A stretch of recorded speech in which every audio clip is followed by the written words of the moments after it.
Welcome to Buddha at the Gas Pump. My name is Rick Archer. Buddha at the Gas Pump is an ongoing series of interviews with spiritually awakening people.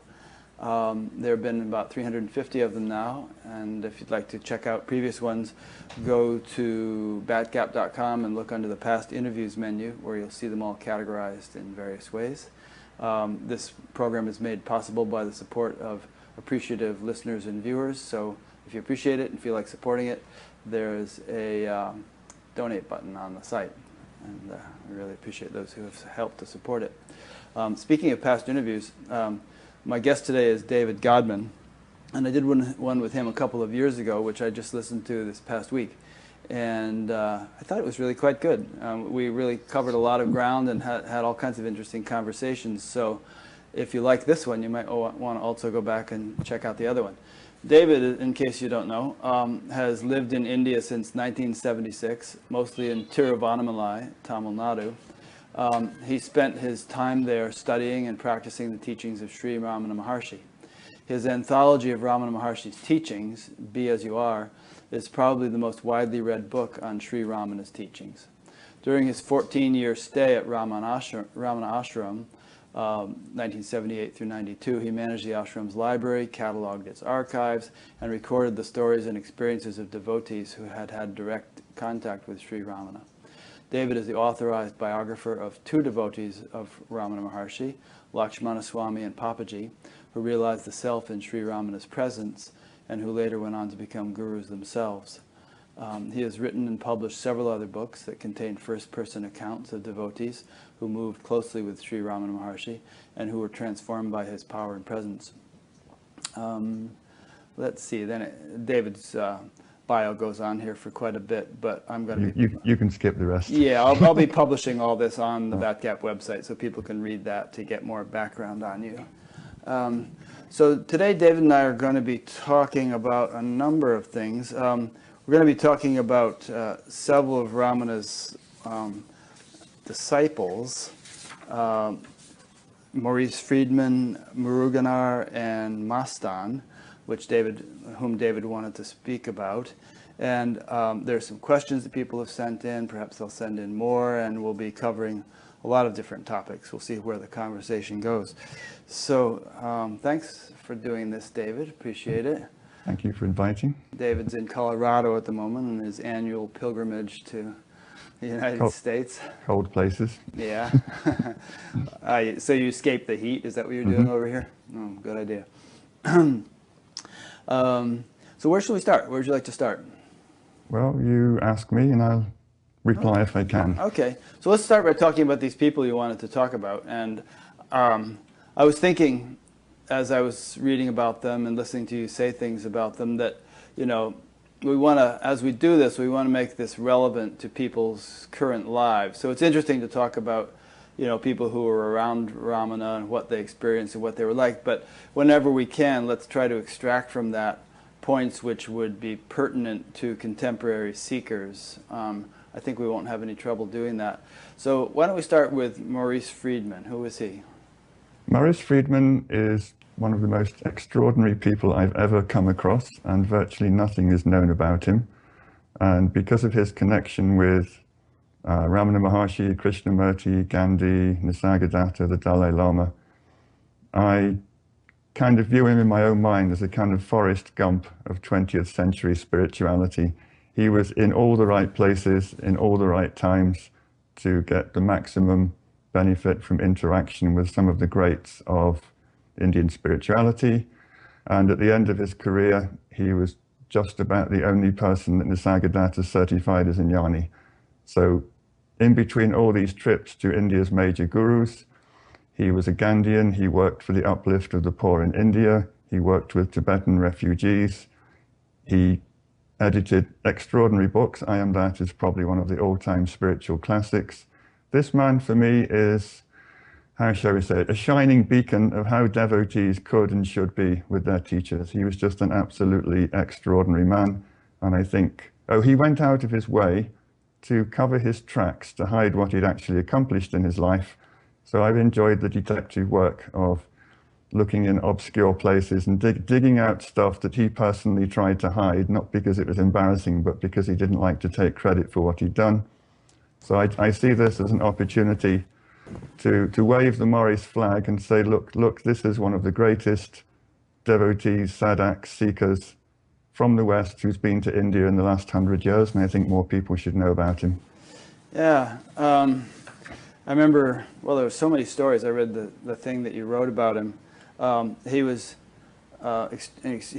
from Poland originally, and he emigrated to France to run a factory and discovered Krishnamurti there, and he saw Gandhi in Paris. And I saw one of his letters. He discovered Krishnamurti when he was a teenager in Warsaw, and he spent his entire allowance for the week on a second-hand French copy of a Krishnamurti book he found on the sidewalk. He started extraordinarily early and never looked back.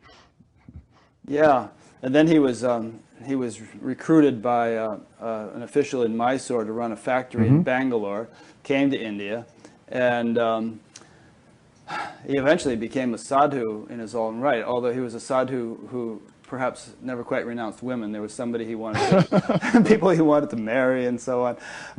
He was also extremely inventive. Like when he met Gandhi, he watched Gandhi spinning on his spinning wheel. He thought, I could invent a better one than this. And he actually came up with a better spinning wheel and presented it to Gandhi. He met Gandhi. This is one of the Forrest Gump stories. He was running his electrical factory in Paris. He was walking down the street and he saw a bit of a crowd at one of the train stations, wandered over to see what it was, and there was Mahatma Gandhi on the platform in Paris, of all places, changing trains. In those days, if you wanted to go from London, he'd just been to a conference in London back to India. The quickest way was to get a train across Europe and then get a boat in Greece. But for that, he had to change trains in Paris, and Maurice just happened to be on the platform for the 2 minutes that Gandhi spent in Paris to watch him change trains. And he said, I looked at this man, I fell in love with him immediately, I fell in love with the idea of India, and I just knew I had to go. So the first chance he got, the chief minister of Mysore state, which was an independent country in those days, came to his office to headhunt him to run a big factory in Bangalore. And when Maurice agreed, the chief minister said, when can you come? He said, I'll get my coat, I'm coming with you now. And that was it. He went off to India. Just with his coat, basically. Yeah, with his coat. That's amazing. And he spent many years living as a sadhu, living under trees, sleeping on the ground. I think I also recall that when he was running this factory, he wouldn't take a salary. He put all of his salary into a trust fund or a bank account. And there was the chief minister wanted him to be the modernizing front of Mysore state. So he was very upset when his Western factory manager turned up for work in orange robes. And not only did he turn up for work in orange robes, he went out to beg his food in the evening. And from the workers, he was attempting to oversee during the day. So the chief minister said, we can't have this. It's bad for discipline for you to be dependent on your own workers to feed you in the evening, because you've got to boss them around the next day. So he said, contractually, I'm obliged to pay you. I will put your salary in escrow in an account. It's yours whenever you want it. Maurice never touched it. He lived off the food he begged. And the deal was, whenever some VIP came to see what a great modern state Mysore state was, Maurice had to put on a suit and tie. But when no VIPs were coming, he was allowed to run the place in his orange robes and go out and beg for his food on the side. And when he finally left the factory, he distributed his salary, which had been accumulated, to all the workers. Didn't take it with him. He didn't touch it. He cashed it all in and gave equal shares to all the workers in the factory and took off to live under a tree in Maharashtra. Interesting. So at what stage did he interact with Ramana? Bangalore is quite close to Tiruvannamalai, and the main junction to get a train to Bangalore is called Katpadi. It's about 2.5 hours north of Tiruvannamalai. He said, I was standing on the Katpadi platform waiting for my Bangalore train, which wasn't coming, and then on the next track, he heard some Indian railway official shout, Tiruvannamalai, Tiruvannamalai, And something in his head remembered that he had read this book about a famous Swami in Tiruvannamalai, and he thought, why not? It's close. So he called over and said, when is the train leaving? The man said 5 minutes. So he just got on it and went to Tiruvannamalai. Mm-hmm. And at that point, he realized he'd forgotten the name of the Swami in Tiruvannamalai. He just remembered the town. So he got in a bullock cart and said, you know, any famous Swamis in this town, if there are, take me to see him. And of course, in those days, Ramana was number one. Everybody knew him. So he arrived at Ramanasramam, and like many foreigners of his era, he tried to clump in his boots and got turfed out and had to take his shoes off, came in again. And he said, I'd read the book about him, I'd read a biography, it didn't impress me. I didn't like his teachings, I didn't like the descriptions, I didn't like the way the book was written. And even when I went to the ashram, I was in a slightly negative mood. But he said, the moment I sat down in that hall, he said, my mind stopped for the first time in my life. He said, you know, the needle on my mindometer went back to zero and it stayed there. Mm. And he said, I don't care what else is going on here. I don't care what this man teaches. I don't care about the rituals, all the stuff I don't like. He said, this is the place I need to be. So from that moment on, he came every weekend. Interesting.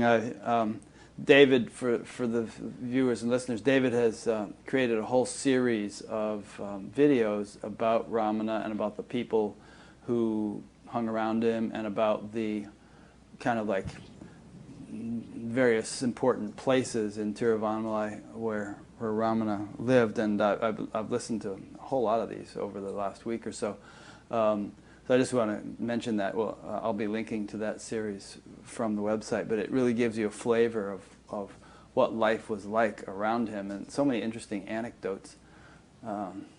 You created that fairly recently, didn't you? I did the talks in beginning of 2014, mm-hmm. and then I ended up having to edit them myself, and I did most of that last year. Yeah. Mm. It's really fascinating. I mean, if one has never lived around a guru, there's so many aspects of life living around a guru. They're unconventional and that kind of break your boundaries in different mm-hmm. ways. And I think you did a good job conveying a lot of that. Thank you. Yeah, and giving a flavor for some of the characters, you know, and the extreme devotion that a lot of people felt. That's an interesting mm-hmm. theme, which often is not talked about too much in contemporary spirituality, devotion. But a lot of the people that contemporary seekers admire and say they are following, such as Ramana and Papaji and so on, were extremely devotional people. Mm. I think there's a saying in Tamil Nadu, your guru is mother, father, guru, God. He's everything, all the relationships you have with all those normally discrete entities in your life, they all get rolled into one. And ideally, you surrender yourself completely to that figure. And historically in Tamil Nadu, you read poems by the famous ancient saints who are ecstatic that they've put themselves in slavery to God. The idea of being in bondage, servitude to God is a desirable trait amongst many of the religious traditions in South India. And if you actually make it to the point where you've become God's slave and you have no will of your own, then you've made it. That's a very popular, accepted goal. Mm. I remember just the other day listening to your description of Papaji, and someone asked him what his greatest regret was or something, and he said, well, I regret that my health is such that I can no longer prostrate myself fully at the feet of my guru, mm-hmm. at the photo of Sri Ramana. When I get up in the morning, I can't even put my pants on anymore because I'm too feeble, but mm-hmm. I really miss being able to do that. I love that. I asked him, I said, have you got any regrets in your life? Because his basic line was that if you're in this state, then you don't choose what you do next. Somehow the self compels you to say and do the things you do. So the whole concept of regrets would imply making a bad choice. So I was just kind of playing devil's advocate a bit, saying, anything that you've done that you regret? And of course he said, no, of course not. Taking this vital line that if you don't make choices, you can't have regrets. Right. And then about 5 minutes later, he looked across the room and he said, one big regret. I can't even put my pants on by myself anymore. I can't prostrate on the floor.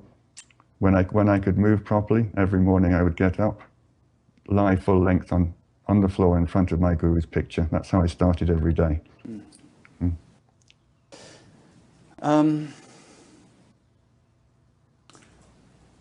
Let's get back to Maurice Frydman, but let's dwell on that point just one little bit more. What do you feel like the role or the significance or the importance of that kind of attitude is for a spiritual seeker? Maurice, for me, exemplified. I mean, that attitude of prostration and surrender. Maurice, I don't think had this. Maurice was a karma yogi. I think of all the people who went to India that I know about, many of them, they had some devotion, they wanted to do inquiry, get enlightened. Maurice genuinely felt that the world was in a bad place and that he had the talent to do a lot about it.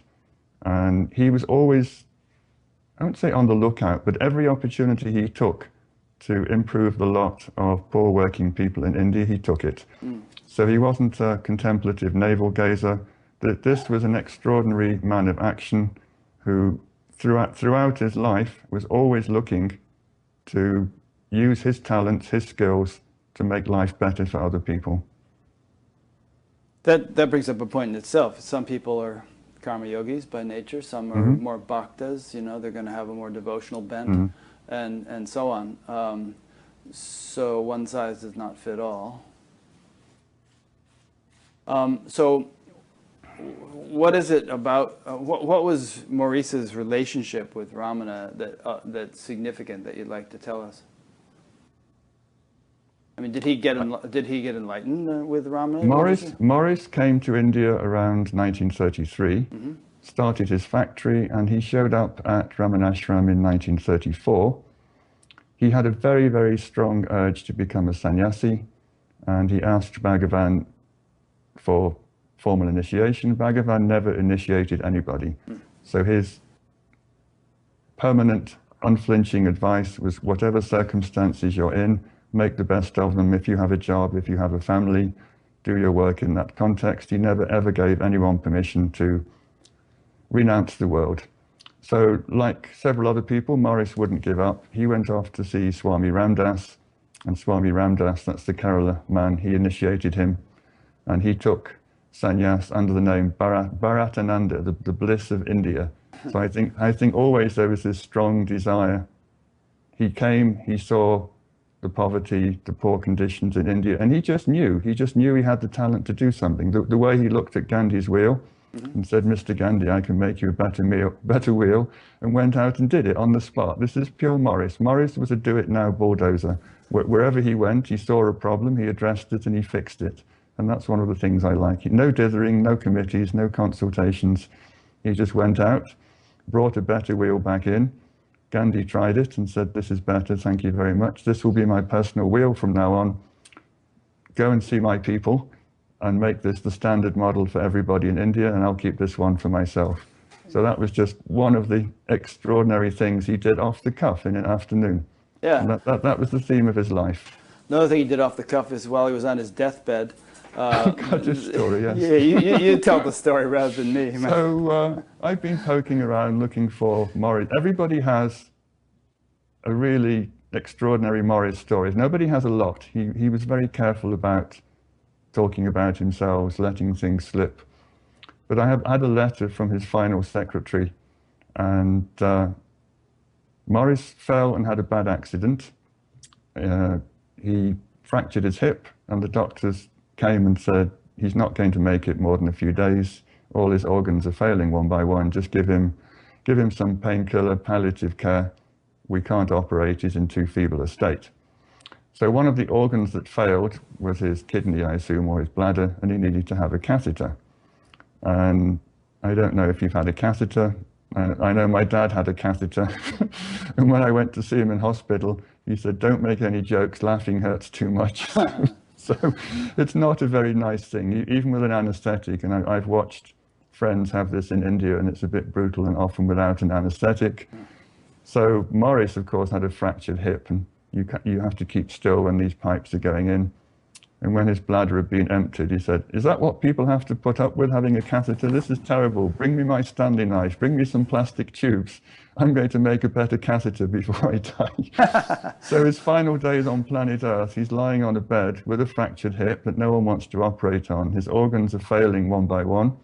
And the last thing he wants to do is make a better catheter so that other people won't have to suffer the way he did. That's Whether he great. did or not, I don't know, but that's just so Maurice.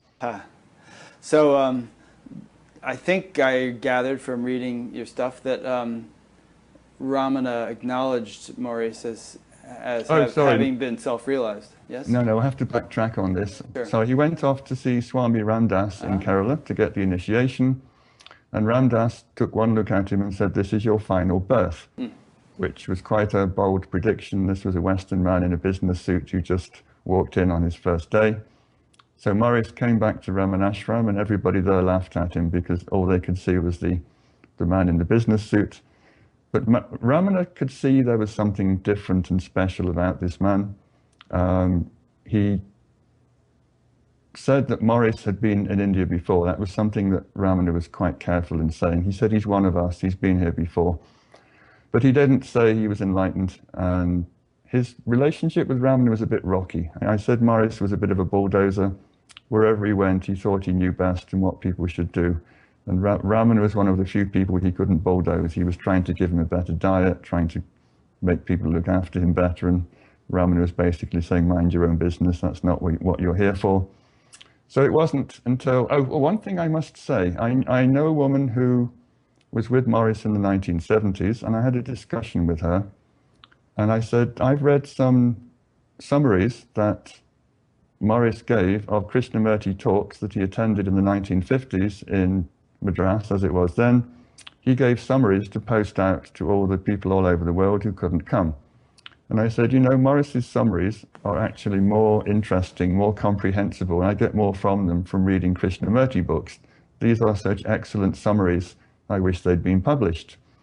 And she said he always had that talent. He had an ability to go to a teacher, listen to what that teacher was saying, summarize it and explain it, often in a better, more concise, more accessible way than the teacher themselves. And then she absolutely astounded me. She said, "Maurice told me that after he'd been going to Ramanasram for a year, Ramana himself said, 'You can explain my teachings to people who come who don't know Tamil.'" So Maurice was actually designated to give summaries of certain aspects of the teaching. I don't know anybody else in the entire history of Ramanasram who got the job, while Ramana was still there, of explaining the teachings in Bhagavan's presence. This is an extraordinary endorsement of his state and his ability to give very good, very concise accounts of what the teacher was saying. And I think the same thing happened when he went to see Nisargadatta. Ganeshan, Ramana's grandnephew, told me this, that Maurice had told him. He said, "I heard about this man, so I went to see him, and I was taking notes outside his beedi stall in Bombay, writing down, and after a few days, Maharaj called me over and said, 'What are you writing?' So Maurice showed him what he was writing, and Maharaj was so happy with the quality of his understanding, his summaries and his notes. He invited him in. He became, in a way, the official disciple, recorder, editor, compiler. And the fruits of his work were I Am That, which is an all-time classic. So he did have this ability to absorb teachings and, I wouldn't say regurgitate them, but disseminate them in a way that everyone went, "Wow, that's the perfect explanation." Even though it may not be the original words, they were just so good, people said that's even better than the original teacher. Did he speak, what Indian languages did he speak? He worked in Indian villages. I'm guessing, well, he definitely knew Hindi. And I know I've seen an article about his publisher in Bombay when Maurice went there with the first draft of I Am That, saying, stop everything, this is very Maurice, cancel all your other projects, we must do this book. And the publisher was called Dixit, said, "But Maurice, you don't know Marathi. I mean, how are you going?" "No, don't worry, that's minor detail. So Marathi is the local vernacular language of Bombay, but everybody there speaks Hindi. So I think Maurice was hacking his way through conversations in Hindi, but I'm not sure he ever learned good enough Marathi to have deep conversations, but between the two of them, they got the point across. What was Nisargadatta speaking? He was speaking Marathi. Okay. So he was a very uneducated man. I think he hardly ever went to school.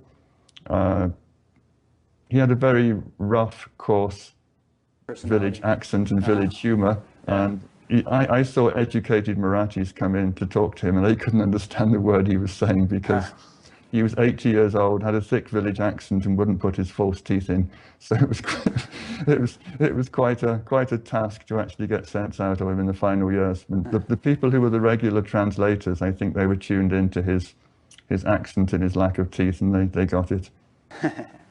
So what else would you like to tell us about Maurice before we go on to anyone else? Can I tell you the story of how he went to do his project in Aund? Sure. This is, well, there's two. I must tell you about the Dalai Lama also. Do we have time for this? We have plenty of time. We have a couple of hours. Okay, yeah. So after he left his factory, the reason he left was that the son of a Raja in a state that was close to Bombay came to ask for advice on how his father's state could be improved. Maurice went off, and at this point, the Gandhian idea, political idea, was that villages should be self-governing. They shouldn't have higher hierarchies of people telling them what to do. Middle and higher management was out.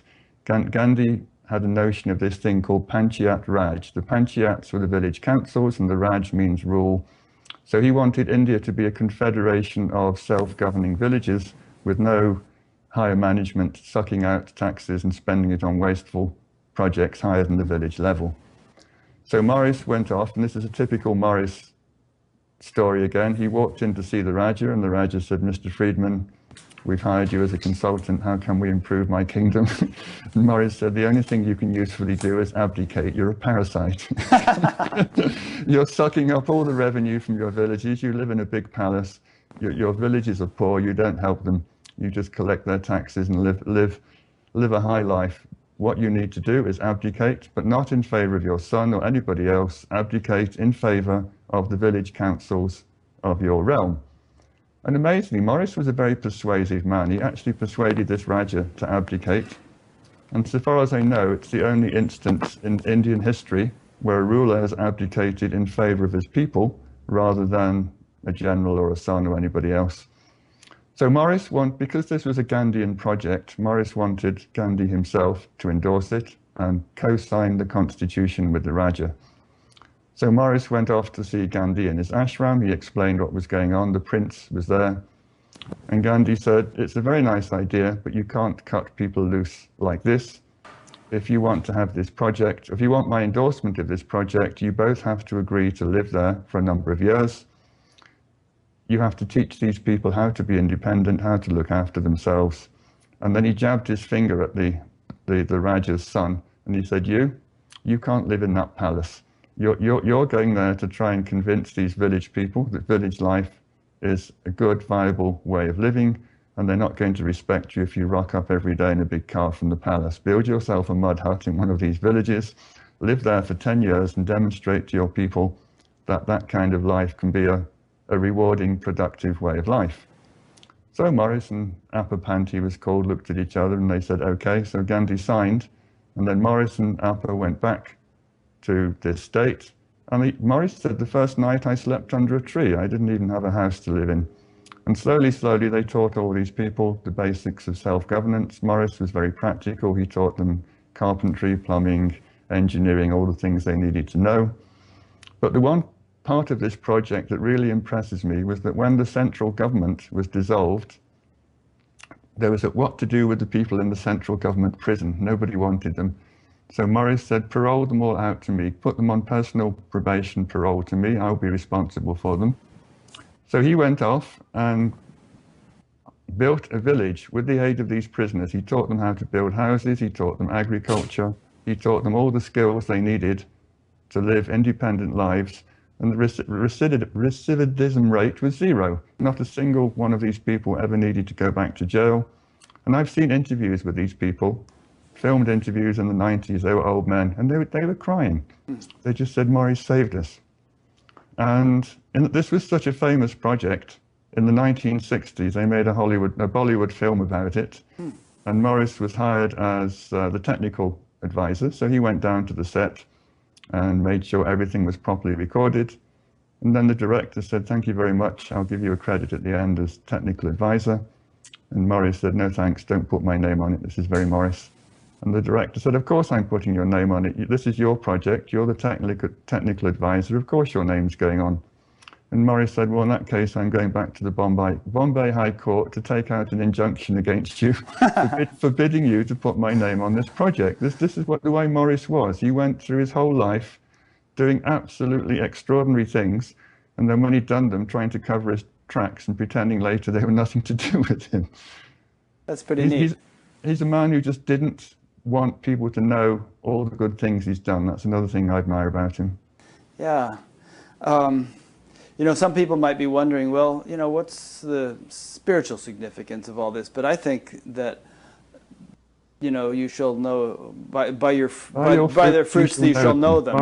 Maurice had whole orchards of fruits. This is a man, any one of 20 things he did in his life, that would be the number one thing on your CV for most people. And he just had so many things that it's just unbelievable, the things that he did and accomplished. Yeah. May I talk about the Dalai Lama briefly? Anything. You don't need to ask permission. Just I'm on a roll about Maurice. Maurice is one of my heroes. Maurice is one of my heroes. Go, yeah. Maurice. So in the late 1950s, the Chinese were slowly annexing Tibet, and it was quite clear that at some point they'd take over, and the Dalai Lama was making noises about moving to India. He was in Boulder the other day. Did you see him? Did you see him in Boulder the other day? I went there 2 days ago. I stood in line to ask a question about Maurice. I've been trying to talk to the Dalai Lama about Maurice for years, but his committee won't let me in. So I thought I'll stand in the public line. And he answered 4 questions, and I was number 10 in line, so I didn't get front. Anyway, so Maurice was personal friends with the Prime Minister of India, and the Prime Minister Nehru didn't want to provoke a war with China. He thought there might be one, but he didn't want to be the person who made a big gesture which the Chinese would react badly to. So Nehru said, "Sorry, I can't let this man in. It's too provocative. The Chinese will regard it as tantamount to harboring an enemy. I can't do it." So Maurice pestered and pestered and pestered, and in the end, he got Nehru to sign off on a deal that the Dalai Lama could come to India on condition that he didn't come as a political leader. He was allowed to be the spiritual leader of the Tibetans in exile. He could do pastoral work in India, but he wasn't allowed to make any political speeches. If he wanted to do that, he had to go somewhere else. So Maurice said that's okay.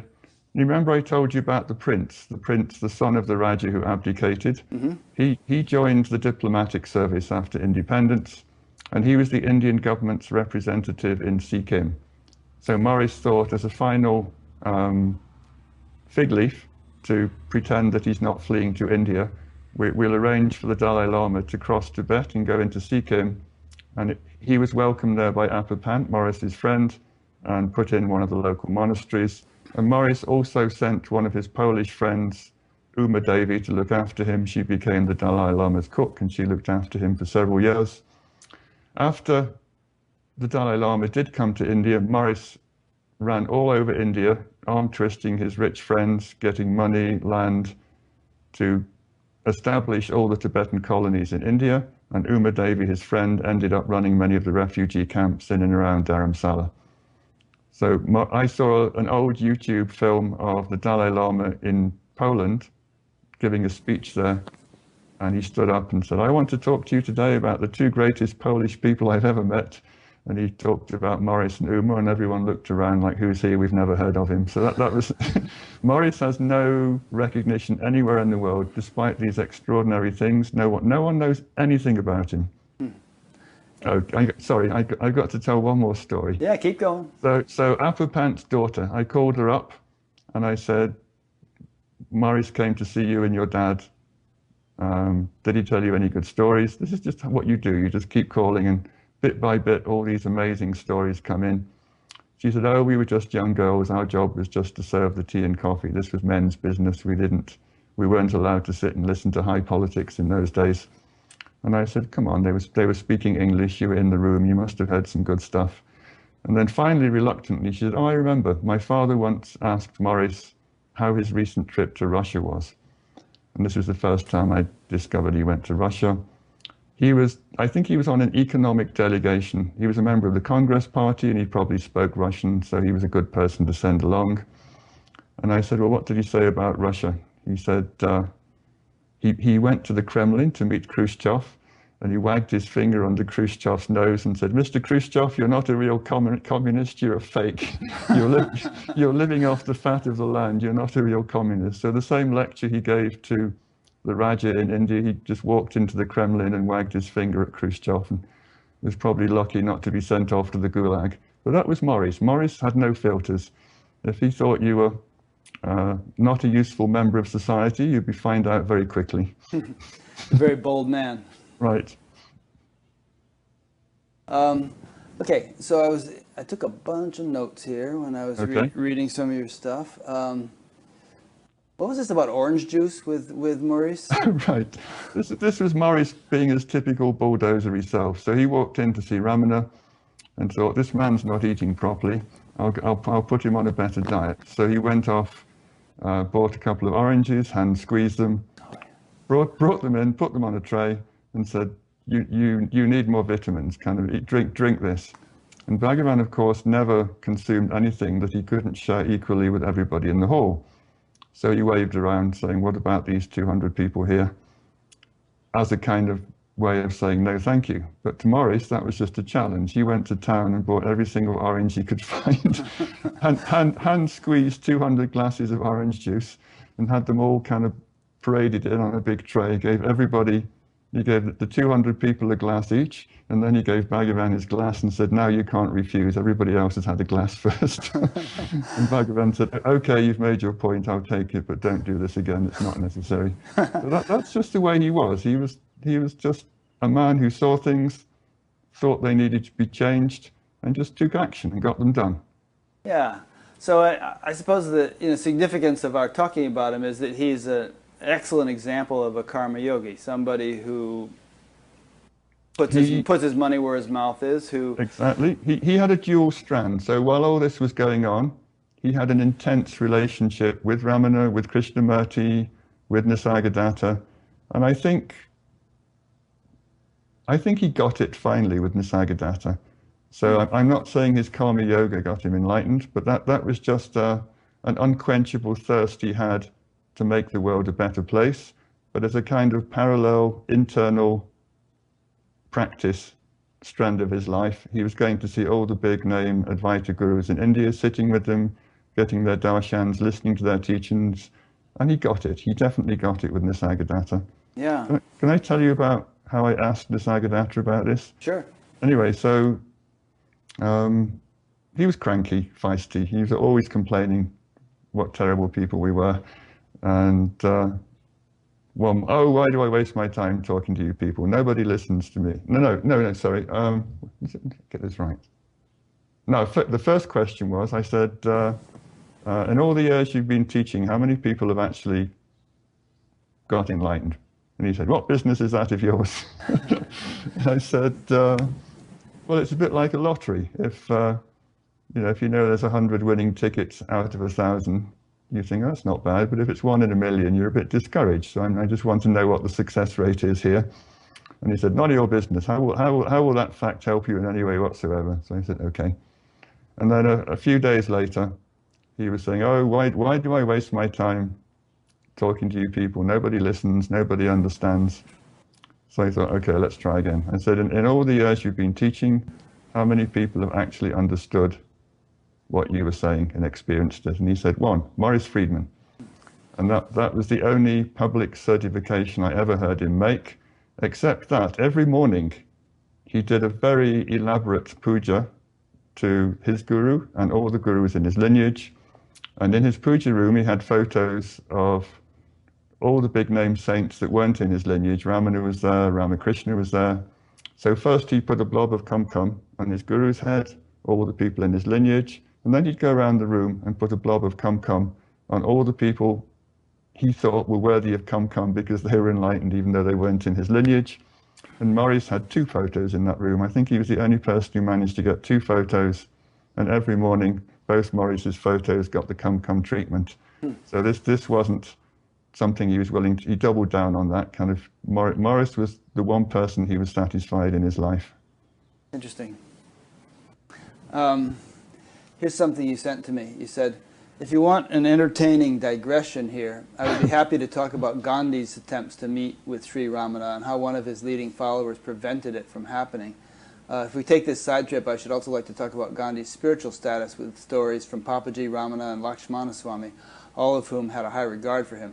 He is primarily known in the West as a politician, freedom fighter, and social reformer. His elevated spiritual state tends to be ignored. But did I shift gears too quickly there? I didn't mean to just suddenly abandon Maurice. We can abandon Maurice. We might get back to him, we might not. But that's something, again, that's not really well known. And there's some fascinating stories.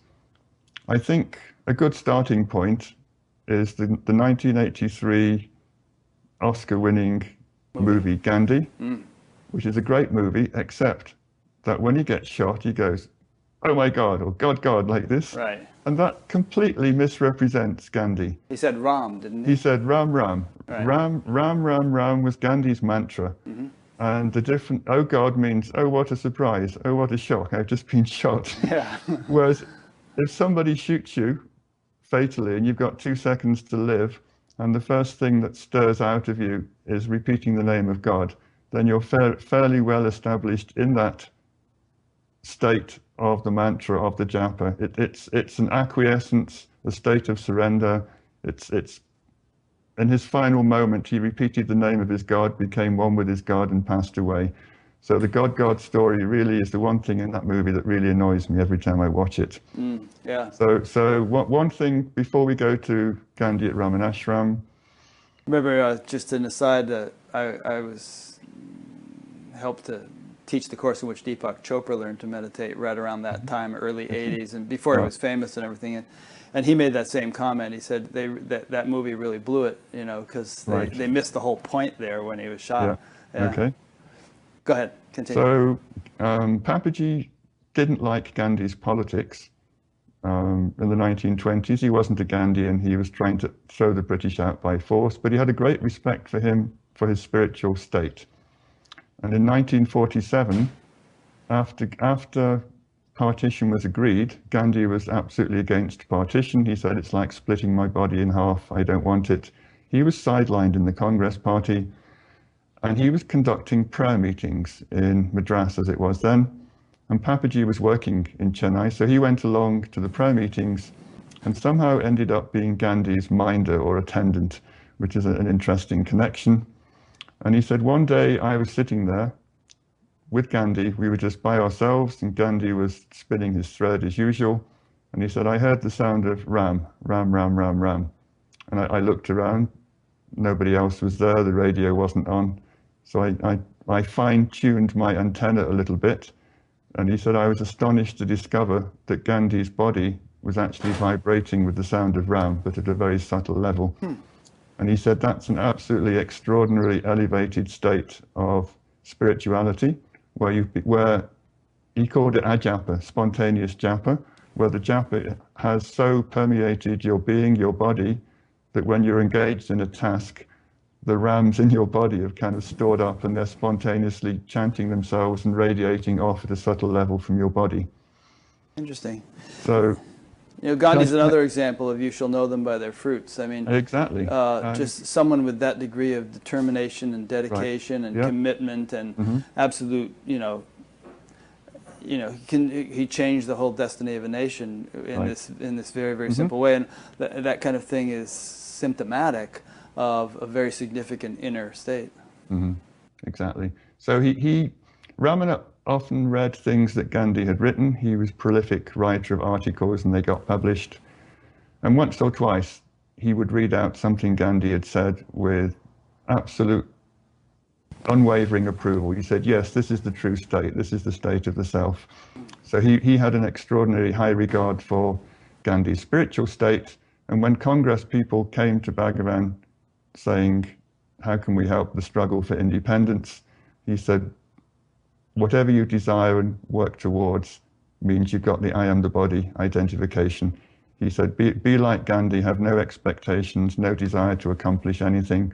Be in that inner state where you get moved by the grace within rather than your desire for a personal goal. Even if it's a laudable one, even if it's something that should happen, don't go into this work with the idea, I must accomplish this or this needs to be done. He said, do the work without any desire, any feeling that this is something that must happen. And he said, then that's the right attitude. So that was his attitude to social work. He said, don't think that you are in a position to help other people. That creates a dualistic dichotomy. In fact, he said once, he said, any teacher who thinks that they can help somebody else isn't a jnani. He said the jnani's unwavering position is that there are no others and there's nobody else to help. And by abiding in that state, you generate a kind of force field around yourself. He called it the sanity. He said that sanity will do your work for you. It will help everybody. It's the best benefit that anyone can receive. But as soon as you get to the idea, this must happen, I must accomplish this, he said that's not the jnani's position. Abide in the self, be the self, and all these things will unfold automatically. You have control over action alone, never over its fruits. Exactly. From exactly. the Gita. But of course, it's paradoxical because Maurice and Gandhi and others have had tremendous influence in helping others. But that's almost like, and it may appear that was their primary motivation, but if they weren't attached to the fruits of action, then there was a much more sort of profound inner orientation going on. So I think Gandhi and Maurice were quite similar in that they had a very strong uplift streak. They could see all the poor conditions that Indians were living in. They had different ways of changing that. They had lots of arguments about process, but the basic, we need to help, strand was there in both of them. And on the side, almost secretly, they both had this incredible passion for God, for liberation, for getting to the point of individual transcendence. And I think they both attained this. Gandhi, of course, was far more famous because of his political adventures, but they both had this parallel lives of being outwardly devoted to social uplift and inwardly devoted to transcendence. Can I get back to Ramanasramam? Sorry, yeah, please.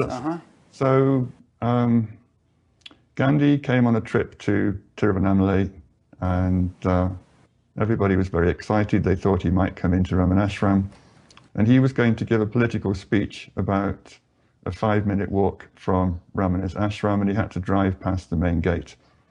So Annamalai Swami told me this story. He said, we all went, Bhagavan didn't come down, he didn't care about any of this, he sat on his sofa. We all went down to the gate, and we could see Gandhi's car slowing down as it came to the gate. And he said, I put my palms over my head to greet Gandhi, and he said, Gandhi did the same back to me. I got my little pranam from Gandhi. And then the man who was organizing the trip was a big Congress politician called Rajagopalachari, and he waved the driver on. He said, don't stop, speed up, speed up. So Gandhi thought, well, that's one chance missed. And he was scheduled to give a 10-minute speech. So Gandhi's next plan was to give only a 5-minute speech and then rush in through the back gate of Ramanasramam and have a quick darshan and then go off to his next meeting. And when Rajagopalachari saw what was happening, he physically prevented him. He stopped and argued, saying, we haven't got time, we haven't got time. And by arguing for 5 minutes, in the end, there wasn't time. What a shame. So Annamalai Swami came back. Everybody was very disappointed. Everyone was looking forward to this great meeting between Gandhi and Bhagavan. And Annamalai Swami said, Bhagavan, why wouldn't they let him in? What's the problem? And Bhagavan laughed and said, they're probably afraid you'll go into samadhi and forget all about politics and stay. Which may have happened. I think they wanted their talisman active. They didn't want him sitting in a hall kind of blissing out in front of Ramana. They wanted an active front man for their organization. Although he did a bunch of sitting when he was doing all that fasting and all, he couldn't. Yes, you know, I mean, whether it was a joke or not, I don't know. But Bhagavan just laughed and said they're afraid he'll give up politics if he comes here. That's interesting. We're jumping around a bit, but Kamakshi from Minnesota asked, did Maurice learn any Tamil or other South Indian languages? Not that I know of. If you manage a factory in Bangalore nowadays, then you have to know Tamil, because Tamil is a very significant proportion of the population there. I'm not quite sure how it worked in his day, but I would guess he knew enough to do basic interchanges with his workers. There's a lot of myth-making gone on about Maurice, and one of the things I've been doing is trying to find facts rather than myths. So there was the story that he was a brilliant scholar, learned lots of languages, got A grades on all his courses. And I actually sent someone down into the basement of Warsaw University to check his transcripts. And he wasn't a very good student at all, and he got really bad grades in his foreign languages, English and French. So I'm not quite sure how stories like this came up. I think he got to where he did by dogged perseverance rather than any individual talent or brilliance. He just worked very hard at mastering the things he had to master. Here was a little story about Maurice. Apparently when he was on his deathbed, he was sick, some nurse showed up, and the nurse was told that there had been some mistake, and she was about to leave when she spotted a photo on the wall and said, he, Ramana, is the man who told me to come here. And that's so interesting. We talked about this in the last interview, but there are so many stories where Ramana shows up for somebody while they're in their bedroom or while they're walking down the street or something. And we kind of played with the notion that some actual entity representing Ramana is still hanging around doing things, or whether it's just the divine that somehow knows to manifest using Ramana's appearance in order to direct people to do this and that. It's, again, I remember that last interview. I came down on the side that there wasn't somebody up there supervising all the devotees' activities and intervening as and when needed. I think when a need is there, then somehow the self produces a form that looks like Ramana. And in this particular case, it told a nurse to go and knock on that door because there was an old devotee of his who needed palliative care for a few days. Nisargadatta was there when he passed away. He was there when Maurice passed away? He was actually there on his final day. And somebody said, Maharaj, what's happening, what's happening? And Maharaj said, nothing is happening. Nobody is dying. That was the implication of that was he'd long since dead. A body was about to disintegrate, but nothing was happening to Maurice because Maurice was already home. But I find it so interesting that the self, you know, we anthropomorphize it, sort of saying the self decides to do this, or the self, you know, manifests that, and so on. Whereas usually we think of the self as this sort of, you know, flat, oceanic, pure, you know, consciousness. But you know, when we say things like that, we attribute very almost individual intentions, as it were, to that oceanic intelligence or oceanic consciousness.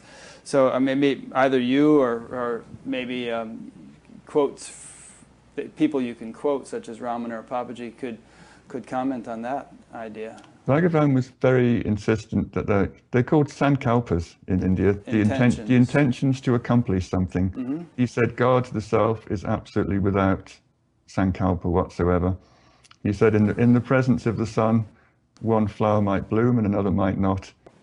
It's not because the sun's chosen one and not the other, it's about the state of readiness. He said the self is present, it's permeating, it's shining on all, and those who need a particular manifestation, it will happen at the right moment, but not through any desire or intention on behalf of the sun.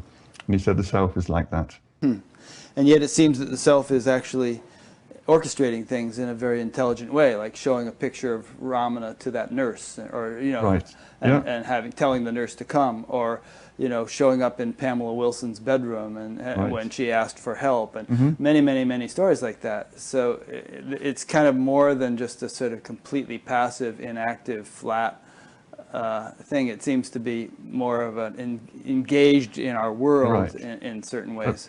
A point maybe reached in your life when the one thing you need is the presence of someone like Ramana, or a point in the right direction. He might come, and I think the self picks a form that you will later recognize to be him, because it knows that's where your destiny is. If you're destined to, I don't know, be a Christian monk, the Pope might come. I mean, who knows? Yeah, it's kind Jesus of, or something. It's something, yeah, something relevant will come. Yeah. So there isn't a pre-existing form that slots in and out of these stories. There's the potential to manifest in any form according to your maturity and what your path, your destiny is. Yeah, sort of like the self is some kind of divine clay that can mold itself into different forms as needed. But there again, we say the self you just quoting your words, the self picks a form because it knows. And that sounds like such a godlike role that the self is playing, where it's intervening in human affairs and showing, manifesting just the right form to have just the right effect here and there. So it just kind of contradicts the notion that the self is... Can I retract my grammar then? Sure. There's no intention, there's no picking and choosing.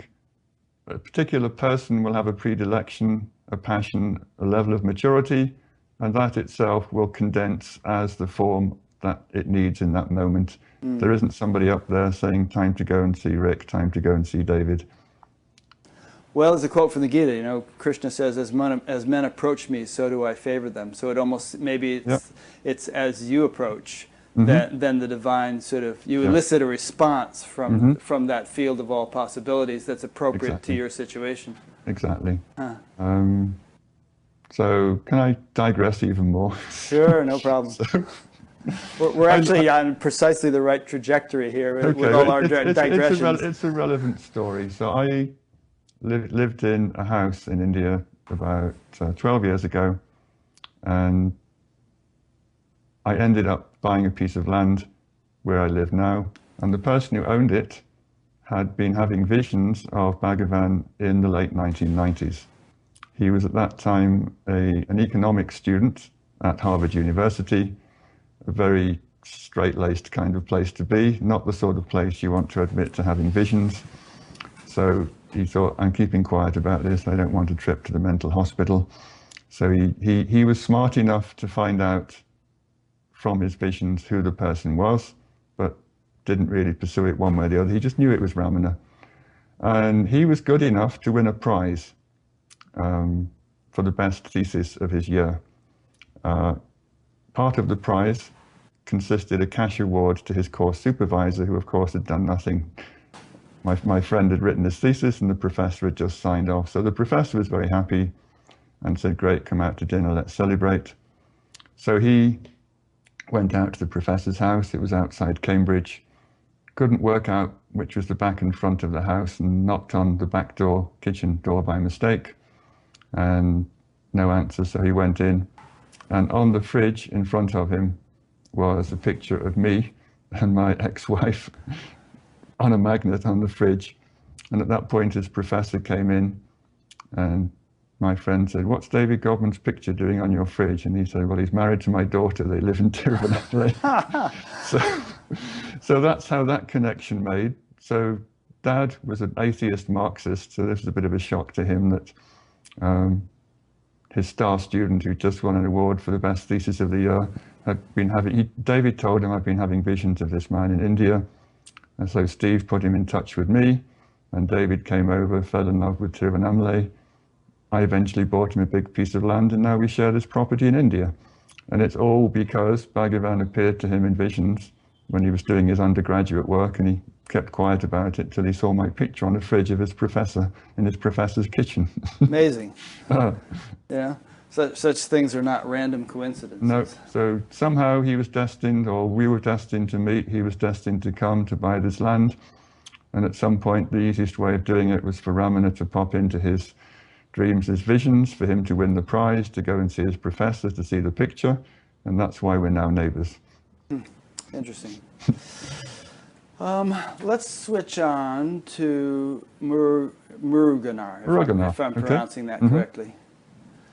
You want me to read a little bit of what you wrote about him here as an introduction? Anything you like. Okay, so Muruganar was a poet saint who was the key figure in the last 27 years of Ramana Maharshi's life. He assembled the most reliable record of his guru's spoken teachings. Guru pronounce it please? Vachika Kovai. Vachika Kovai.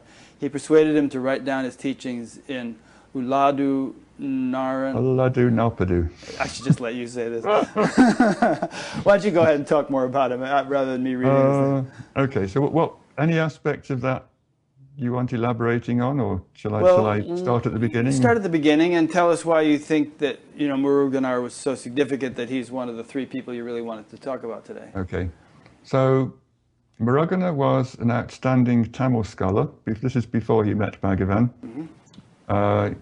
He was in fact on the committee that was compiling the definitive Tamil dictionary. He was a very erudite, sought after Tamil scholar.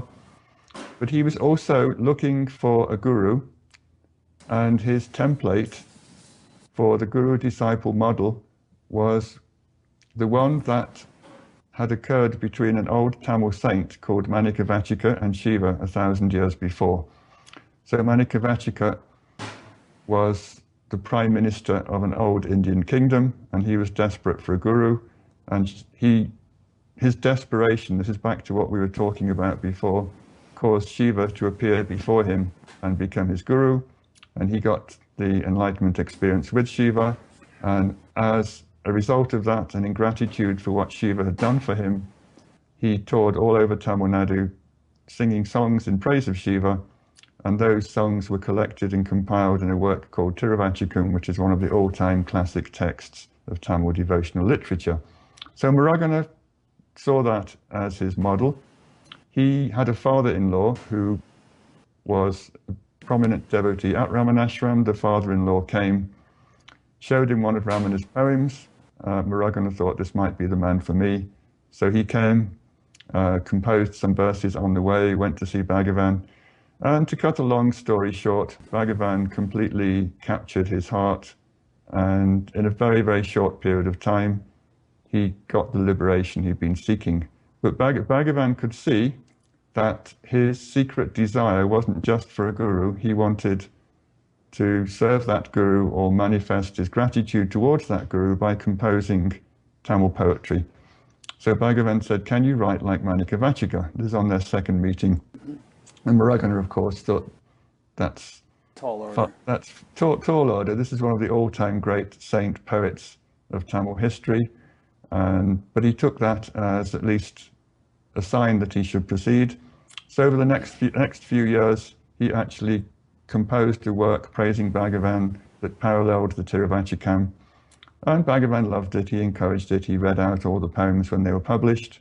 So he got that relationship that he was longing for, he got the contact, he got the experience, and he got the muse, if you like. The poetic muse was Bhagavan inspiring him to compose and write this poetry so that his desires to have that kind of relationship could be fulfilled.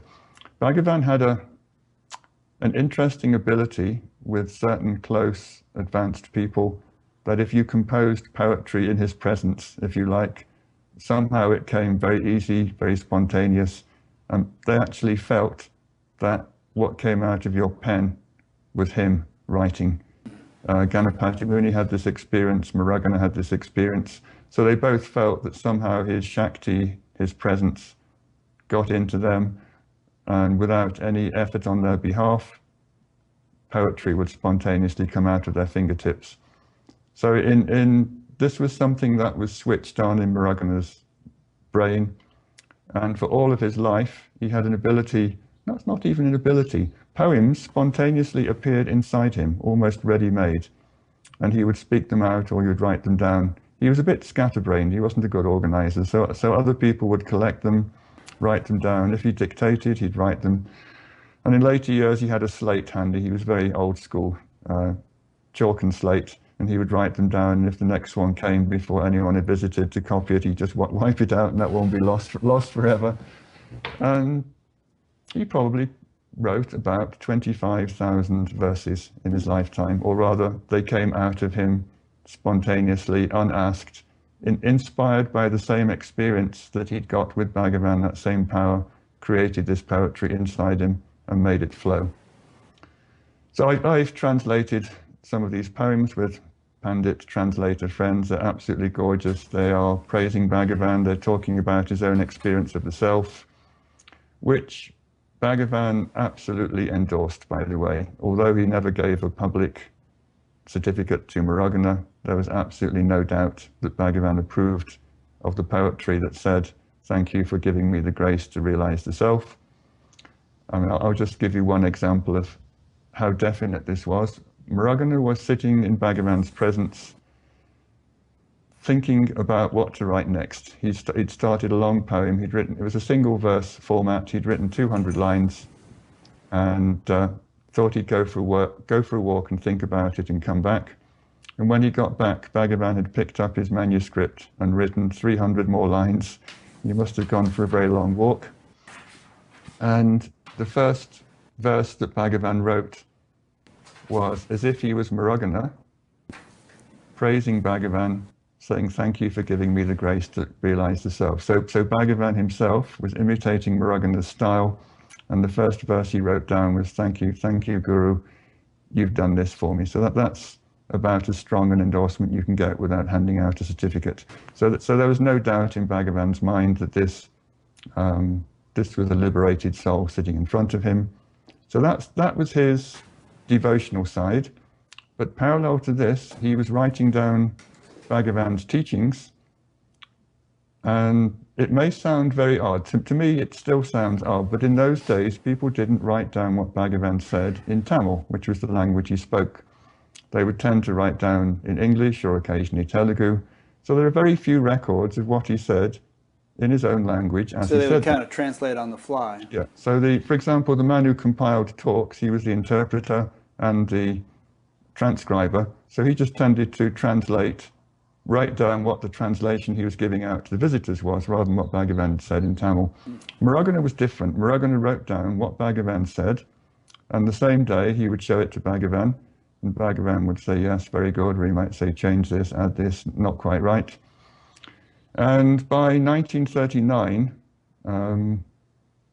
about 800 of these statements had been compiled. Bhagavan knew that Miragana didn't have the inclination to organize thematically, so he gave these 800 verses to someone else and said, "Sort them out by topics, let's have a book." And that man wrote an introduction. We'll come to that in a minute. And then it was sent off to the press, and a proof copy came back from the press. And Bhagavan went through it. This proof copy still exists. And every single verse was checked by Bhagavan. You can see his handwriting in the margin. You can see all the stuff he changed. He changed the order of the verses. He changed what was in the verses. He added new verses of his own. So this is the most thorough copy editing you can imagine. And then he went back to the introduction, which the editor had written himself. And there was a line in that introduction that said, "This book contains the teachings of Ramana Maharshi in a pristine form." And Bhagavan took out his pen and put a little caret on the end of one word and added one syllable. And that one syllable can mean, "This book alone contains the teachings of Ramana Maharshi in a pristine form," meaning I give my imprimatur on this in a way that I've not given my imprimatur on any other collection of teachings, any other book. This is the one that accurately reflects my teachings. So, I think we owe an extraordinary debt to Miragana, not because of his vast devotional poetic output, but because he took the trouble to write down what his guru was saying, got it checked on the same day, and got Bhagavan through, I think, the power of his surrender. "Please look at my work, please change it, I accept all your changes." So what came out is, in my opinion, the most authoritative collection of Bhagavan's spoken teachings in existence, simply because Miragana did it in Tamil and took the trouble to have everything checked and edited.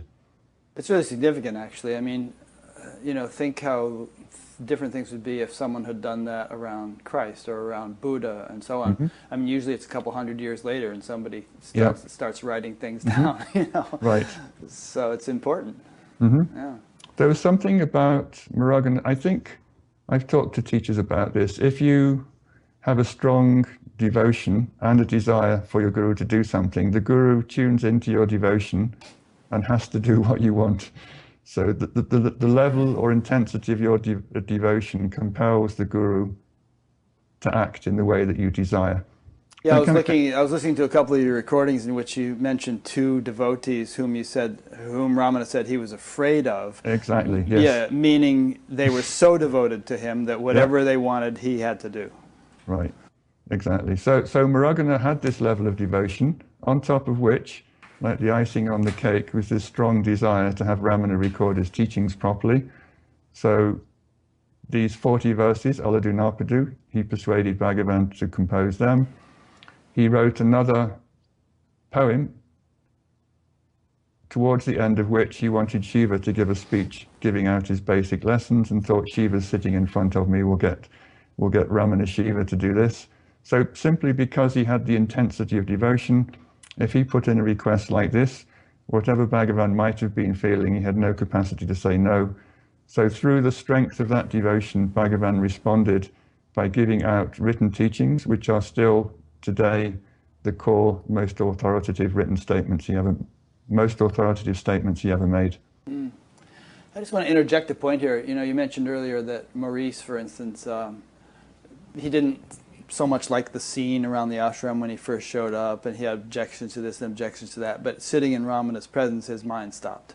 Right. And you know, there are so many stories like that around Ramana and around some other saints. And I just want to make the point to listeners that if you've ever had the experience of, or never had either, the experience of being in the presence of a great enlightened being like that, it's definitely worth seeking out if you can find such a person, because all the words in the world don't really do justice to the experience you have when you're in the immediate vicinity of someone of that magnitude. It has a profound and deeply moving effect on your consciousness. It just shifts, sometimes very radically, just being in the mere proximity of such a person.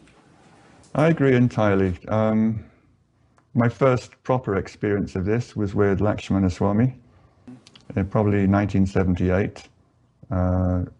In the previous 2 years, I'd been meditating all day. I was in my sadhu mode and sitting cross-legged, and my dhoti in my beard, and thought, this is it, I'm the great sadhu, I'm almost enlightened. Like you do when you start. Yeah. And somebody said, go and see this man. He got liberation with Bhagavan in the 1940s. He's got a great presence. So I thought, why not? You know, no harm in it, 5-minute walk. So I went and sat there, and he just turned his head like slowly and looked at me. And in 3 or 4 seconds, I got more peaceful, more quiet, more everything you can think of than I had from sitting all day, every day for 2 years. He just looked at me once, and I realized that I thought, you know, I made this much progress and there was this far to go. And then when he looked at me, I realized that was how far, that's what I'd done, and that was how far there was to go. Yeah. And the free lunch, if you like, the best way to get those extra big distances was to hang out with these people and spend as much time with them as possible. So that was a big change in my life. I thought this is the way to go. Seek out these people, get their blessings, sit with them, and then you've got the wind behind you. Interesting, which you went ahead and did then for many years. Kind of an interesting lesson to be packed into 3 to 5 seconds of attention from someone. Well, there's a certain, somebody can tell you something and you might agree or you might disagree. Somebody can actually show you in one look, and that's incontrovertible. You can't argue with it. Yeah. There were some tidbits of notes I took down when I was reading. Some of it's from Mrugana, but I just want to cover these little tidbits because they caught my attention. I thought I'd like to discuss these with David. One is, you said somewhere in something I was reading that a self-realized person has no motivation or ambition. And I heard that and I thought, well, what about Maurice? I mean, he's self-realized and he seemed to have, he's full of motivations and ambitions. I think Maurice got it quite late on in life with Nisargadatta. And there's, you know, the story of Vivekananda and Ramakrishna. that he got the experience. He went into samadhi, and then Ramakrishna took him out, and then Vivekananda went all around the world, did his teaching, his preaching, wrote all his books, came back to India, and then he got the final experience from Ramakrishna again. And that's the chronology that seems to be accepted. And somebody talked to Bhagavan about this and said, well, if he got it immediately, if Ramakrishna had made him stay in that state, or maybe he wasn't ready, but if he had stayed in that state, he wouldn't have had that that residual, I must go around the world and spread the teachings. I think his guru wanted him to do that, but he couldn't do that from the state of no desire, no ambition. So I think he gave him the power, gave him the initiation to go around the world, and when he came back, job done, his guru put him in that final state, and his missionary zeal was over. So Bhagavan himself said that had he had the experience first time round, he wouldn't have run around the world doing all these things. So I think with Maurice, possibly Gandhi for all I know, Lakshmana Swamy told me, and Papaji also, that Gandhi got it. He got the final experience late in life, but there was all this intense energy, this desire to change things, improve things, make things better, which animated them for several decades. And then finally, through that and through the parallel track of a hunger for transcendence, they got the final state soon before they ended their life. This is what people are telling me. Yeah, I mean, let's play with this a bit more. I mean, one way of reading this verse is, you know, a self-realized person has no personal motivation or ambition, but they may be a representative of divine motivation or ambition. And, you know, there are some great sages, such as Amrita Nandamai, who I saw last week, and you almost came down to see, who, you know, is involved in all sorts of projects and, you know, things to help people, who, you know, seems to be full of motivation and ambition, but it really doesn't seem to be personal, like, I got to do this. It's more like she's just serving as a conduit or as a representative of, you know, divine will. I can't comment on her. All I know is what Ramana said about Vivekananda, that in his case, if he'd had the final experience, he wouldn't have been motivated to go off. And so his guru knew that this was his destiny, or knew it was something he wanted to do. So he somehow withheld the final experience till he got back. Other people, the one thing you can't do is say everybody should be like this. All teachers have to exhibit this trait, and if they exhibit this other trait, then they can't be enlightened. I'm not going that route, because I've learned they come in every conceivable shape and size.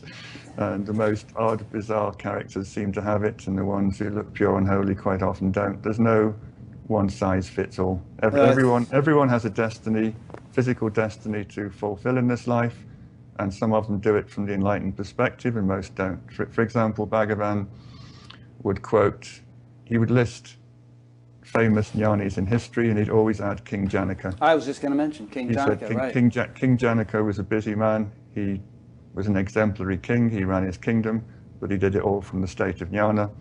He said some people go mad, some people keep quiet, some people go out and teach, and some people run kingdoms. You can't predict what's going to happen when this experience comes to you.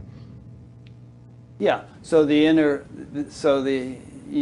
can't judge a book by its cover necessarily, and people have an individual destiny, or not an individual, but each form, each human expression has its destiny or its dharma or its karma or whatever, which is somewhat irrespective of the inner condition.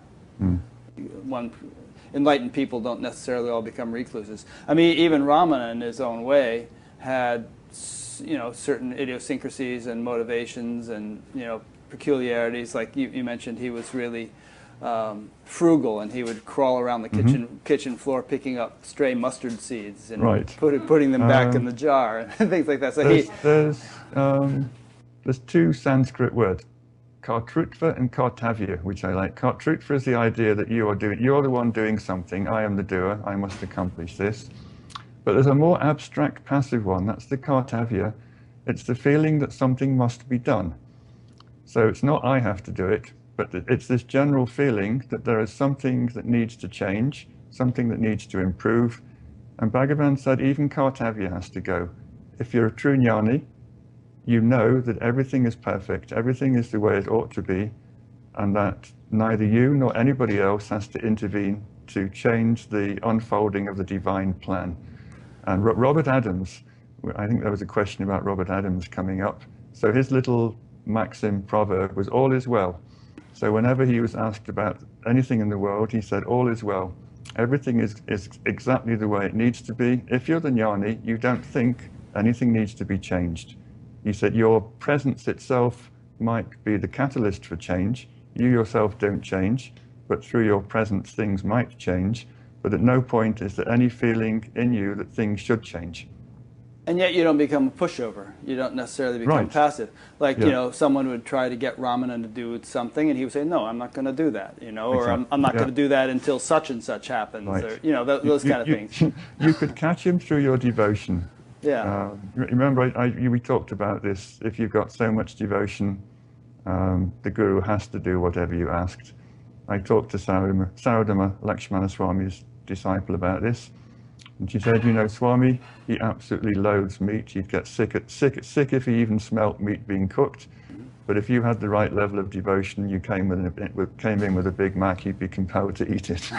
It's like you can actually compel people to go against their violent dislikes, their violent distastes, by having enough devotion on your side that they're compelled to do it.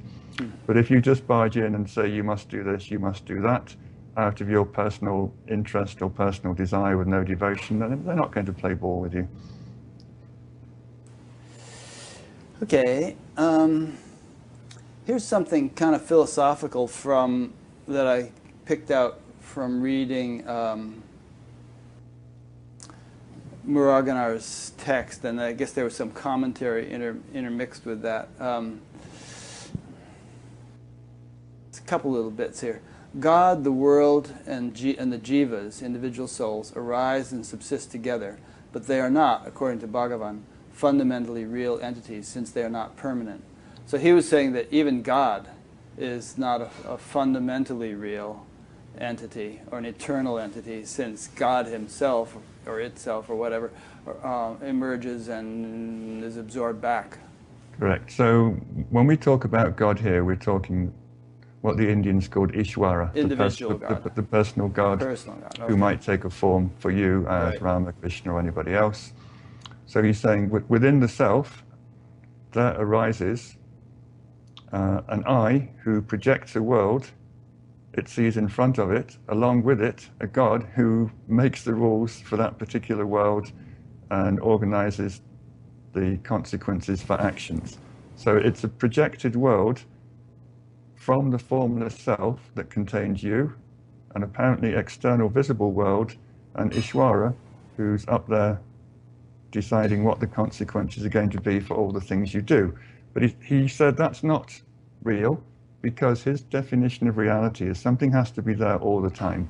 Anything that appears and disappears is not the truth, it's just an appearance. The classic Advaita Vedanta definition of reality is it must be there all the time. It can never be absent at any point. It cannot be mediated through anything. So anything that needs a person to see it, you can't say a tree is real because you see it, because there's a mediating agent, and that mediating agent is not permanent, and it must shine by its own light. It cannot exist through reflected light. So these are the three definitions you have to conform to be accepted as real in Indian philosophy. And according to Bhagavan and all the other Advaita sages, only the formless self meets this definition. So out of this formless self, individuality arises. It creates a world in front of itself. It creates Ishwara, the personal God, who runs the show, makes the rules, hands out rewards and punishments. But when the I that projects the world is finally extinguished in the self, then you, the world, and Ishwara go. And he said once to Paul Brunton, he said, Ishwara is the last of the unreal forms to go. Kind of, as everything kind of goes down the toilet, you, the world, Ishwara is the last one to go around the bend. And then you're left as formless self. So you can see that as a distinction between God and the Godhead in Western terminology. The Godhead would be the self, out of which the God who runs the world, the God who organizes, appears. but he's not a permanent entity. He comes and goes with you and with the world you create. Yeah, one thing that I always puzzle about with that kind of point is that there seems to be a sort of an intersubjectivity or something where, you know, the world may disappear for you, but it doesn't disappear for the others we talked about this in the previous interview. You know, you get enlightened, or you die for that matter, and, you know, others still see the same moon up there. And we all agree upon, okay, the moon is there and the sun is there, and there's sort of an intersubjective agreement that you know, doesn't dissolve as individual jivas dissolve in and out of existence. And so it would seem that there are gods or entities or, you know, intelligent expressions of intelligence governing the whole show that are whose existence doesn't hinge upon our particular enlightenment or ignorance. You know what I mean? I know exactly what you mean. People used to pester Bhagavan about this endlessly, and he would never back down.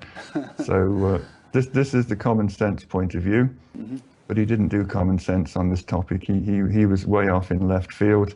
He said all the people that you see in your world, you think that they're like you. You think they're people inside a body, but they're not. They're all your projections, and when you get liberated, all your projections go with it. So there's a lovely story I read, you know, about the bodhisattva vow.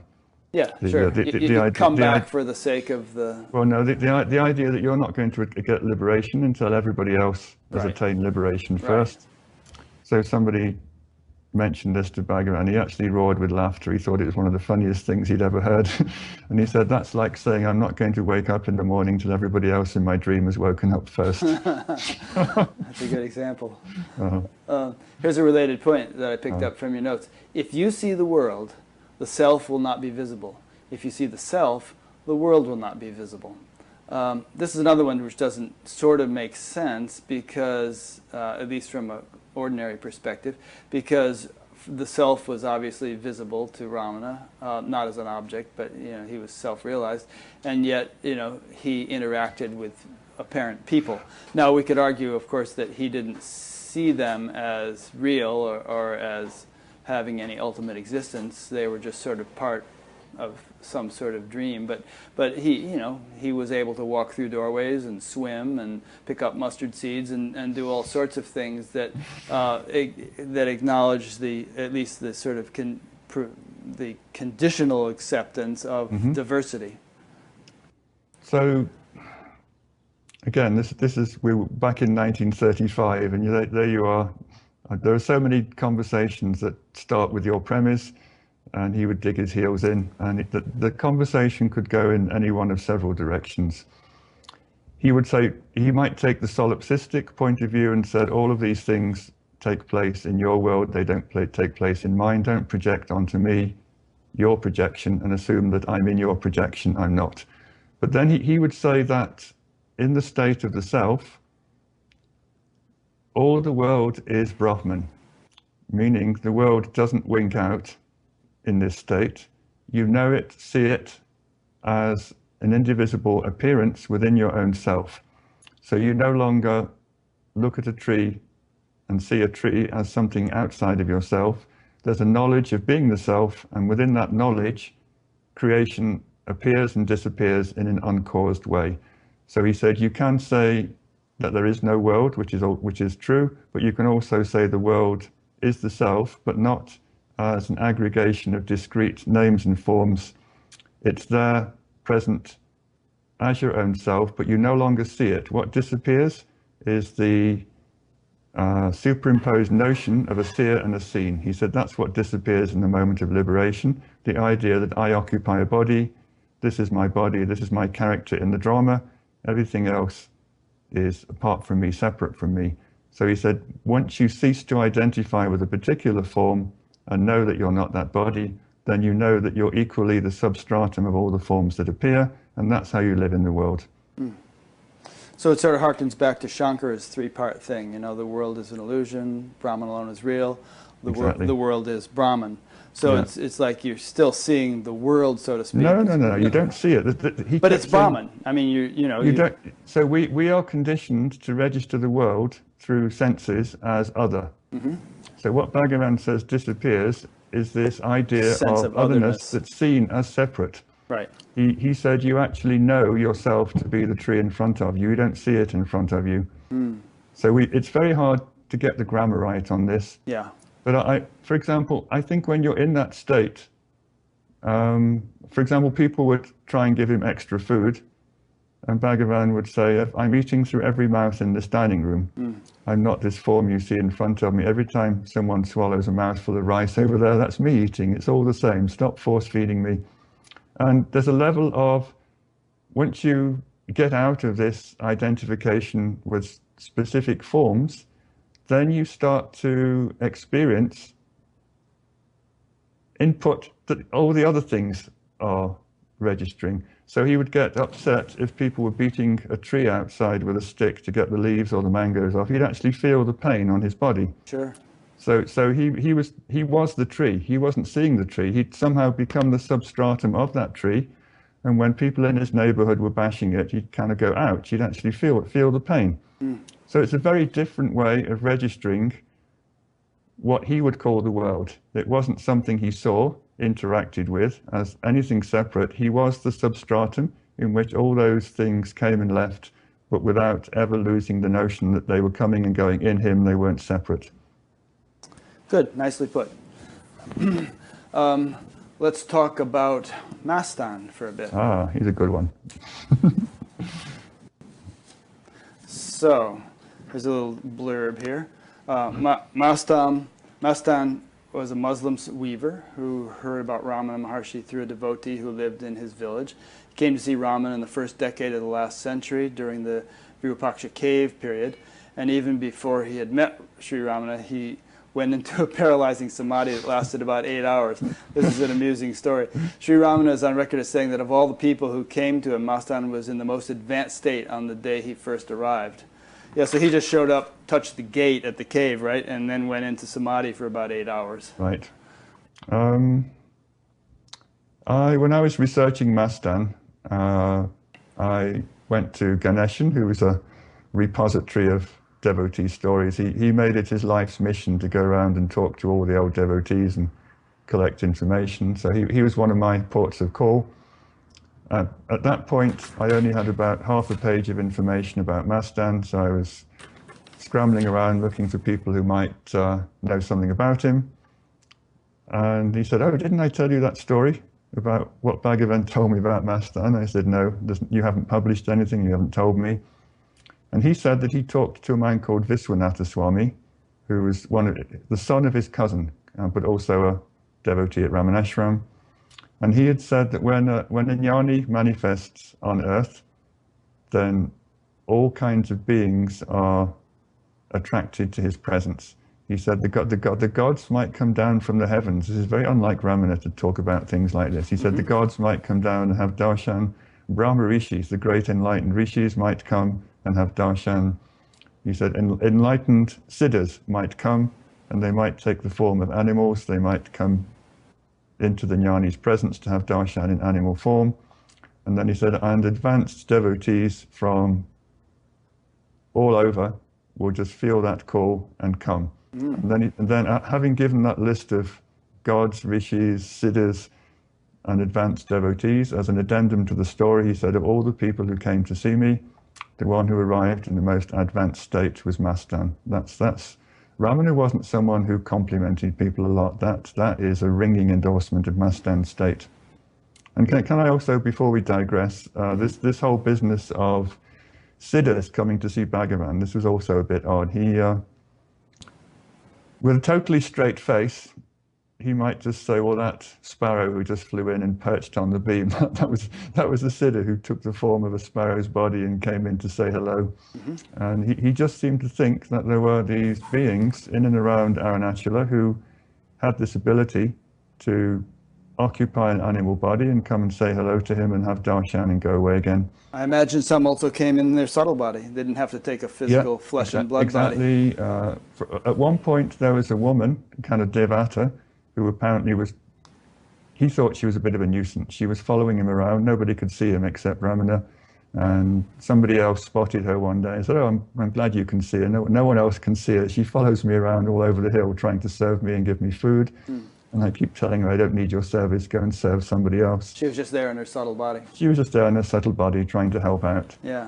So, but that he made a point of going to the ashram gate on his birthday every year and personally supervising the feeding of all the sadhus who came. He said, "Great." This is Mastan we're talking about. No, this is Ramana, okay. So Ramana said, "Great beings come. They want to pay their respects on my birthday. I'm not going to tell you who they are. They're coming incognito, but out of respect, I'm going to make sure they get properly served." So he would stand and make sure everybody in the line got a proper, respectful bowl full of food, but he never would say who they were, and then they went away for another year. Yeah. So all of these extraordinary beings would be attracted to him. There is a Mastan connection. In Skandashram, on a festival day, a golden mongoose showed up, and it came to Virupaksha cave. It wasn't the usual grey colour, it was a gold colour. And people assumed it was a pet because it was very friendly, it was quite inquisitive, it would run in and out of rooms, check out. Bhagavan's old attendant, Palanaswamy, was still alive, so it went to see Palanaswamy, then it came up the hill. And the only person at Skandashram was Mastan and Bhagavan. And Bhagavan told Mastan, this is a sage of Arunachala. He's come to have darshan. He's come to see us in this form of the mongoose. So that was an interesting encounter between Mastan and Bhagavan. So it's hard to keep a straight face when you hear these stories, but Bhagavan didn't joke about these things. He actually saw all these great beings coming to see him, coming to have his darshan in strange forms. This kind of thing is rather routine in a lot of Indian scriptures, where some great beings such as Rama or somebody takes birth, and then hordes of other beings say, "Okay, he's going to take birth. Let's go." And exactly. They all come around in various forms. Can I digress a little bit about a wonderful man that I know?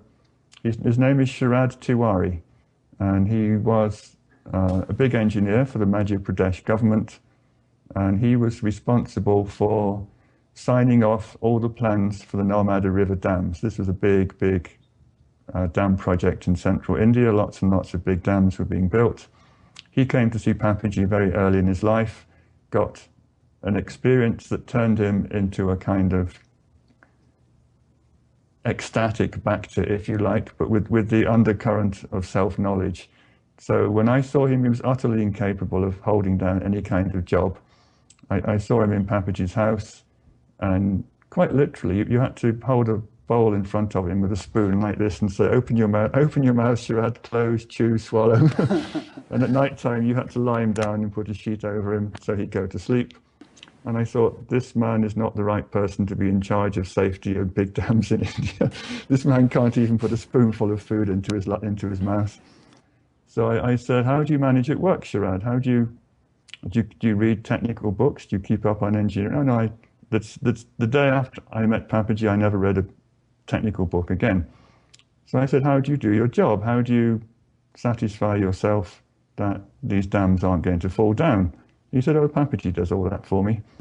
And I said, "How?" He said, I go to the office every morning, and there's always some folder on the desk, and I sit down, and I see my hand open it like this, and my eyes look at the page." He said, "I haven't a clue what's on there." He said, "It's all technical mumbo jumbo."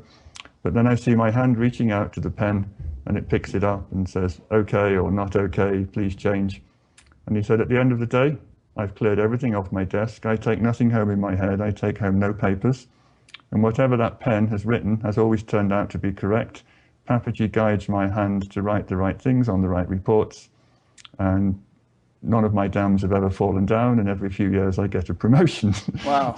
So I thought, this is a really good advertisement for enlightenment. Like, you don't have to think, you don't have to have headaches over complicated jobs. Just surrender to God, and God makes you write the right thing on your forms. So then I said to him, "Sharad, lots of people had this experience with Papaji, and it lasted hours, days, weeks. You seem to have got it 30 years ago. How did you manage to keep it? And why do you think all these other people lost it?" And he said, "If you have the absolute conviction when you sit with him, that you're sitting in the presence of God himself, then the experience will never lose. And I'd never heard Papaji say this. And I said, well, that's interesting. So how do you get that conviction? He said, I don't get it. I sit there in front of him and I see all the gods from the heavens come into his living room and I'm seeing them dancing around his head. I see them prostrate to him in midair. And he said, I think, well, if all these gods from the heavens are prostrating to this man in front of me, that this must be the supreme God. So I've had that conviction all my life and the experience never left me. Interesting. So we can't all be like that. We don't have these visionary proclivities, but he just said, I know because I've seen them come in, I've seen them bow. Nothing has ever dented my conviction that this is the Supreme Being, and the fact that these gods come in and bow to him just endorses it. Yeah, well, some people have that kind of perception. Mm-hmm. That's reminiscent of a story I read that you wrote about Papaji himself, where he was walking in Rishikesh with somebody, and he suddenly turned in some direction, and the guy said, well, where are you going? He said, I don't know.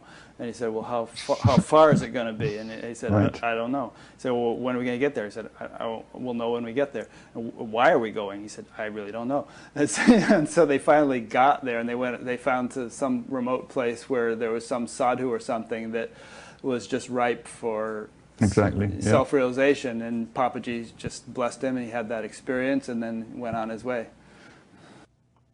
Papaji he said, I've lived in the silence all my life, and I've learned to trust everything it makes me do.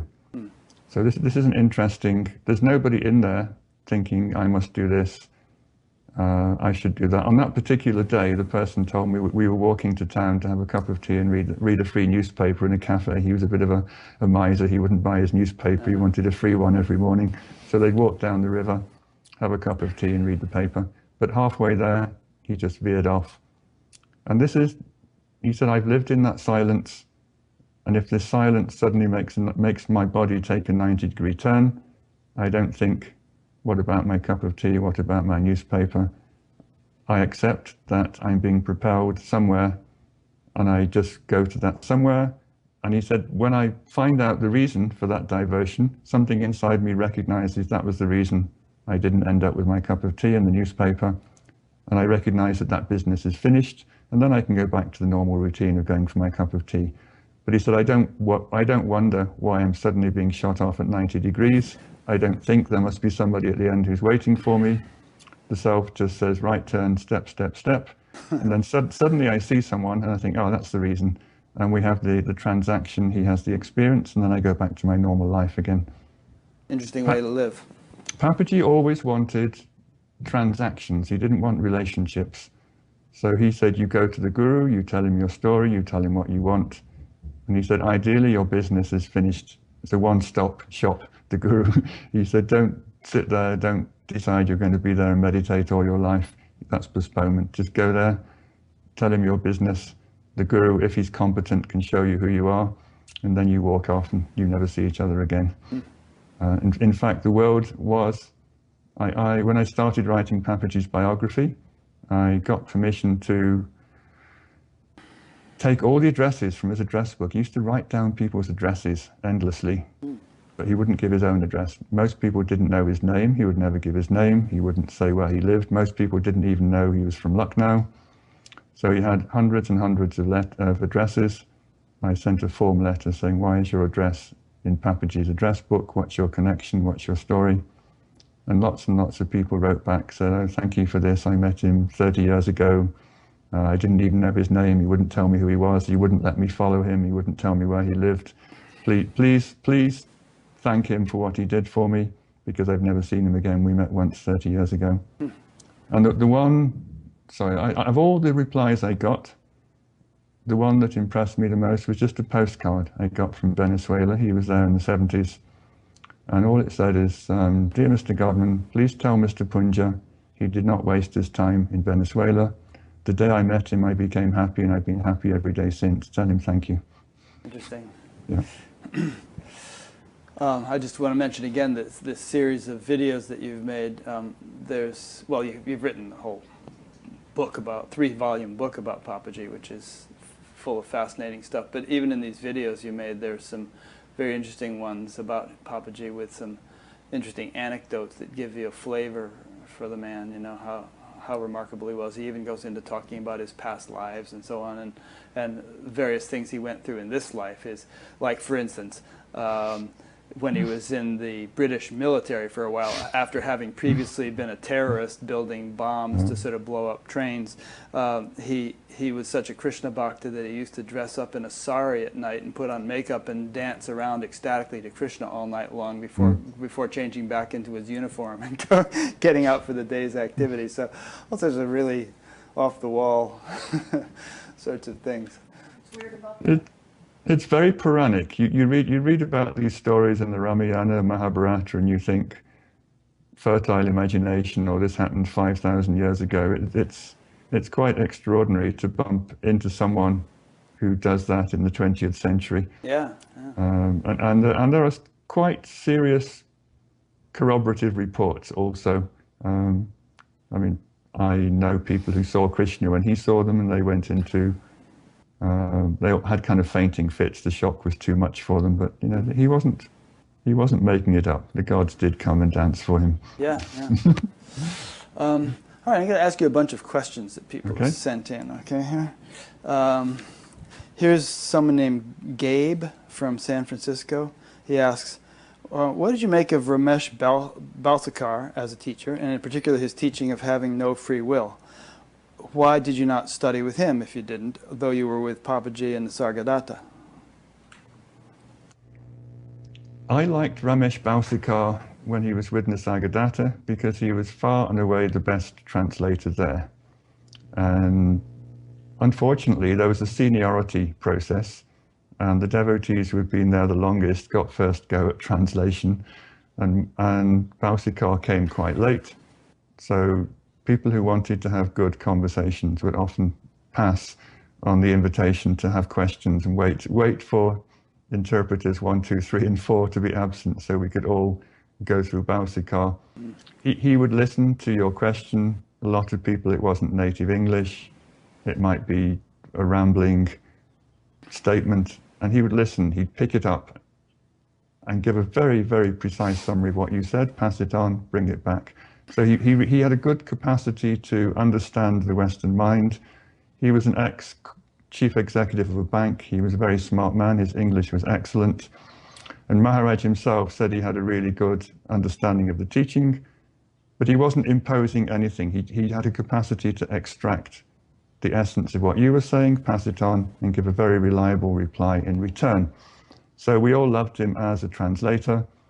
I never went to him as a teacher. I didn't really feel inclined at that point. I was with other teachers. Apropos the free will, did you read that? Yes, yeah. Someone asked about that. Balsekar was at the extreme end of the no free will spectrum of Indian teachers, and basically saying there's absolutely nothing you can do. Everything is predestined. Bhagavan would say that all your actions are part of a predestined script, but that you always have the freedom not to associate with the person who is performing the actions. He said that's your one true freedom in life. You can't choose what the body is going to do, but you can choose to do self-inquiry, to find out who this I is, who you think is performing the actions, and then when that I disappears, you will know who you really are. The body will continue with its predestined script, but it will be nothing to do with you because you don't identify with it anymore.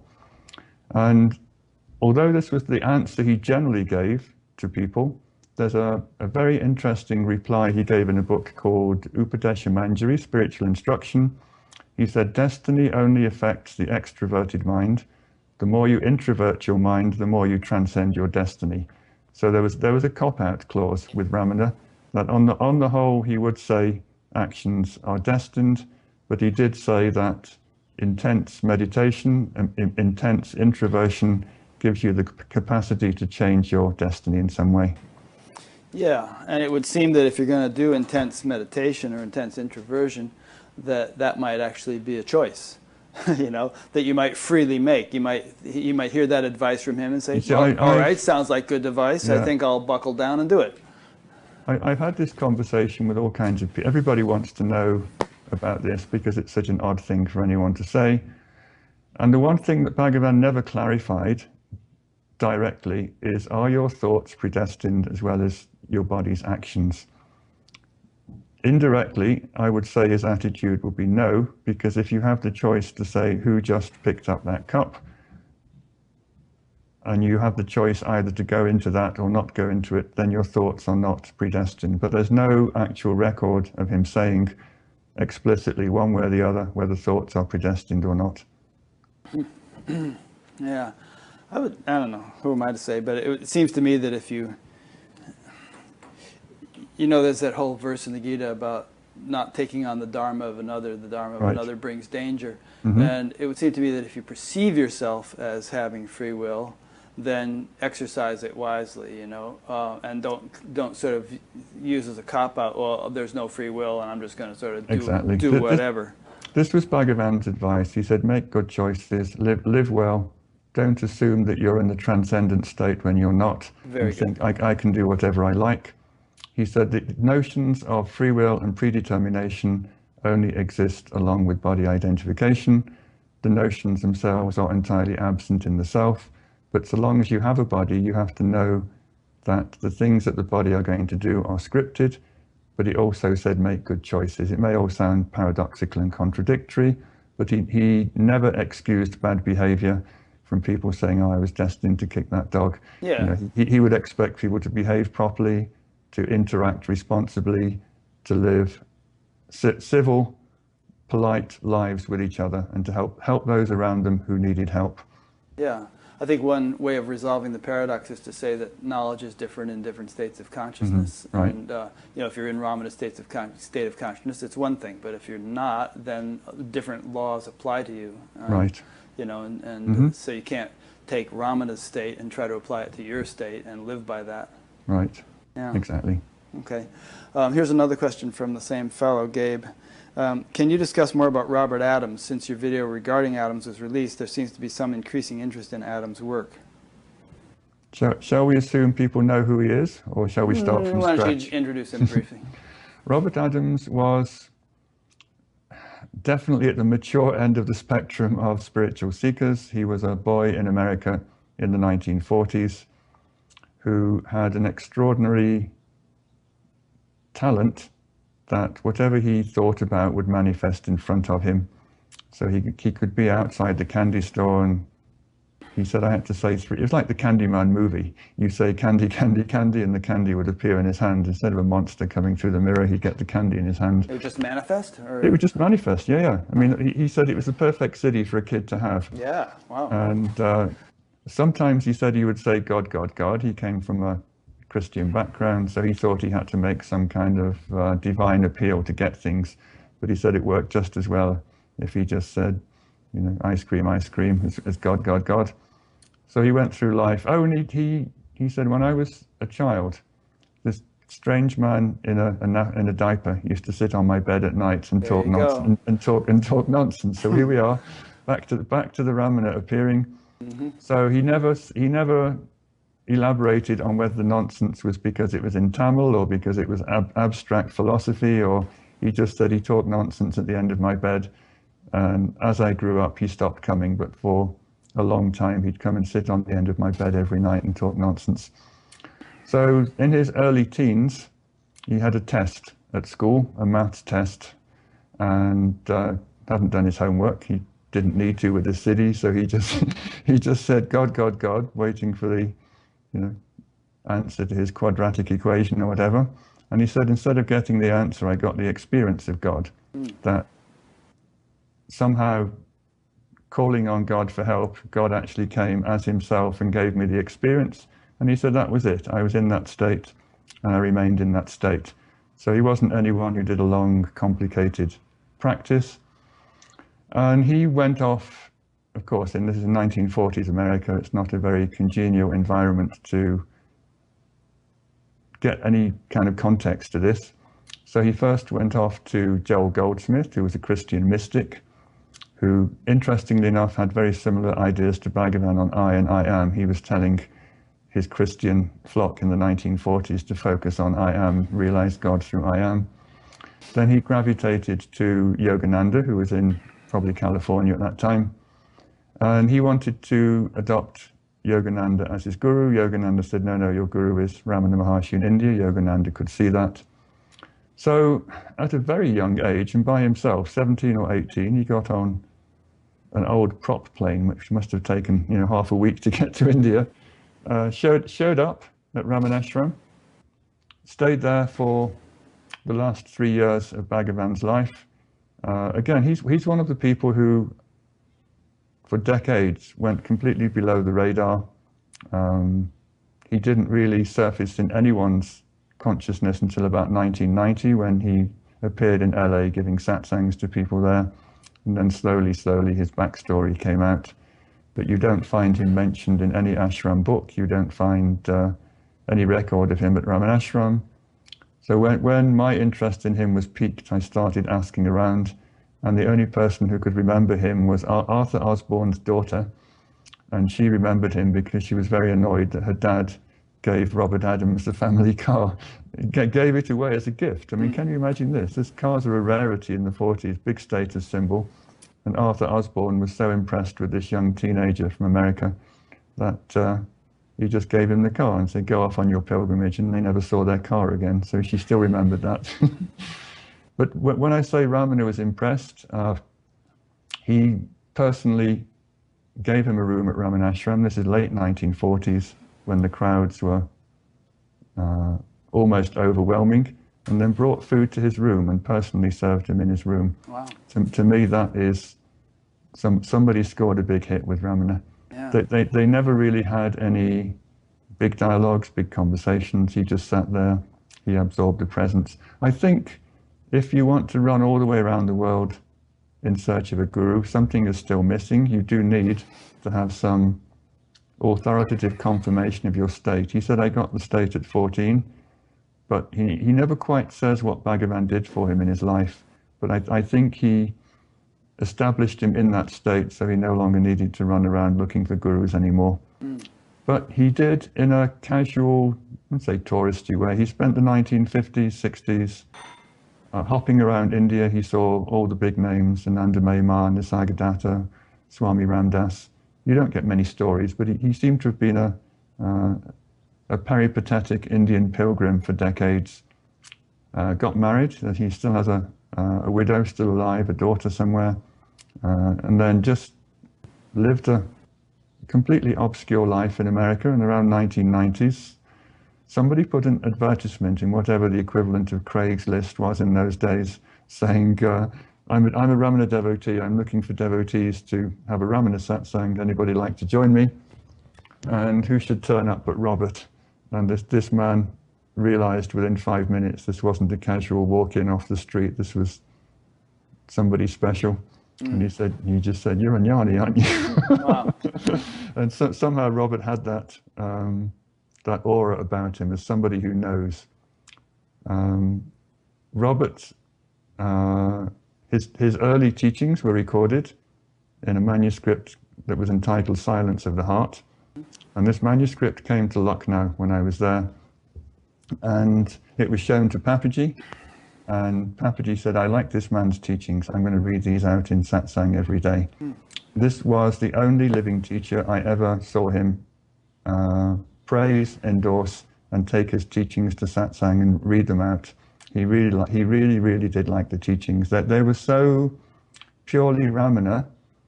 Remember I told you about Maurice being able to summarize Ramana's teachings even better? Robert had an ability to explain exactly what Bhagavan was teaching without using any technical terms, any Sanskrit, any Tamil, any philosophy. I can go through the whole of this book and I can't find a single word or comma that Ramana wouldn't sign off on. And he does it ad lib without any, it's not book knowledge, it's all from experience. He's talking about inquiry, he's talking about the nature of the self, he's talking about the role of the guru. And you just read this and you think, this is a man who knows, this is a man teaching from experience. He doesn't need big words, he doesn't need to cite from books or give anyone else's opinion. He's just talking from the heart about the self, which he got confirmed in Bhagavan's presence in the 1940s. One interesting point that's implicit here, and that has actually come up several times in our conversation, is that there is such a thing as degrees of spiritual maturity that we come into this life with, or that we advance in this life. And you know, I know you don't want to talk about Neo-Advaita, and neither do I, but you know, this whole notion that, you know, there are no levels, there are no degrees, you're all already enlightened, there's nothing you need to do, and all that stuff doesn't really jibe with reality, in my opinion. Okay, I agree. So the traditional, although it's true on some level. Yeah, the Vedanta, or the Vedantic tradition that Bhagavan was associated with, he said some people get it by hearing the truth once from a guru. The guru might say, you are Brahman, and you think, yes, that's true, I'm Brahman, and you get it. There are people who have to do a little work, and there are people who have to slog away in the trenches for lifetimes to get it. And I think it's a mistake to think that you're anywhere near categories 1 and 2. I think categories 1 and 2 are quite rare categories, and that people think or delude themselves into believing they're almost enlightened, that they just need to have one quick satsang or go and see this guru and they'll get it. Yeah, I was going to save this question till the end, but actually it's appropriate now. Something related to the. Oh, I'm sorry. Go ahead. Sorry, no, there's a Saiva idea which I really like. Saiva is the South Indian Siva tradition, mm-hmm. and they have 3 categories. The most mature devotees can get liberation directly from the self. That would be somebody like Bhagavan. The next category, you can get it if God appears in front of you. God himself can come down and you can have a relationship with God. That would be like, remember I told you about Manikavachika, who wanted a guru, and Shiva appeared and fulfilled that role. So he was ready enough not to have the necessity of a human being, although Shiva did appear in human form. And then there's everybody else who are just so enmeshed in samsara that they actually need that physical guru to get them out. And that's the vast majority of people. Yeah. So these could parallel the 3 stages of hearing, the people who listen, do a bit of practice, and everybody else. Related to this, I was going to save this till the end, but Subba Ray from Kolkata, India asks, after so many years of dedicated seeking, how does David approach his own self-inquiry now? What did he discover about it, if anything? Has anything changed in his application and his feelings about it? Remember I told you in the beginning I was the gung-ho sadhu who thought, I can do this by myself, I can sit here, I can, like the Buddha, be a light unto yourself, do everything through your own effort, get your own results. I've, how shall we say, I wouldn't say matured, developed. Now I know that my progress is contingent on the power that I know comes off my teachers. I feel more and more a feeling of love, veneration, respect, devotion to all these people. And days like this, I just love sitting down and talking about my teachers, because if I sit here and tell weird stories, I just feel that inner glow inside me. I just feel it's a kind of rippling happiness that spreads out from inside. Just the thought of my teachers, looking at their picture, that gives me the peace, the joy, the happiness. So I'm not thinking I must sit down, close my eyes, do inquiry. I can do this all by myself. I've begun to feel the expansiveness of the joy I feel from the presence of my teachers. It's a bit like, well, sorry, I can't have direct experience of this, but the mother who looks at her baby and you just know there's that bond of love, your face lights up. I look at my guru's pictures, I read their words, I tell their stories, and inside me something lights up. And I know that by thinking of them, I get the grace, I get the power, and that, for me, is what moves the inquiry along. So it's no longer me in my solitary little trench, beating myself into submission. I know that I'm doing it. So, how shall we say? I know it's very, I'd say arrogant, but I know somehow I've got the power of my teachers, my lineage. I know that God's on my side. That It sounds very morally righteous and kind of right-wingy. No, I mean, you know what I mean? It's like I totally know. You're in your dharma. I mean, you're. I feel such love from my teachers to my teachers that greases and lubricates the wheels of my inquiry, my meditation, and it's so much easier now feeling the expansion of that joy inside me from the knowledge of just thinking about them, that it all goes very smoothly, very easily. There's a lovely, I don't know why this appeals to me, and Tamil has a passive way of saying I'm happy. You say Yanaka Santosham, for me there is happiness. It's like, it's not anything to do with me, it's not something I did, it's not something I accomplished, it's just there. It's just kind of this bubbly, stable state. And you're in your car and you see your fuel gauge go down to quarter and you think, got to top up. And all I do is I look at the mountain, I look at my Ramana picture and it goes up to full again. So Nice. it's just there as my inner fuel. And every time I turn to it, my tank fills up. I still do the inquiry, but it's done with such, I would say, a lack of ambition. Is that right? I do it because I enjoy it. I do it because it quietens me down.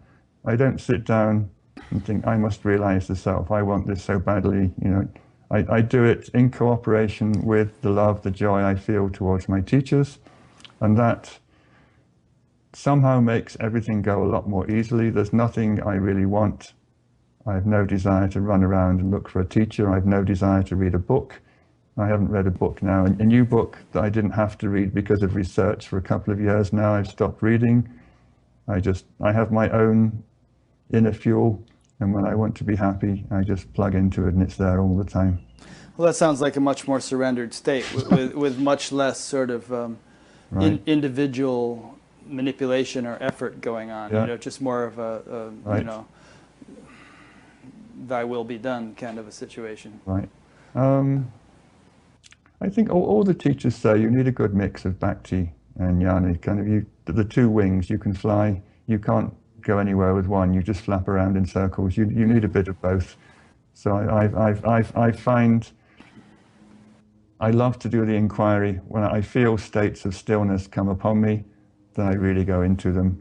That's like my treat for the day. Nice. And if I'm busy, then my house, I've got a Arunachala outside my front window. I've got my Ramana pictures.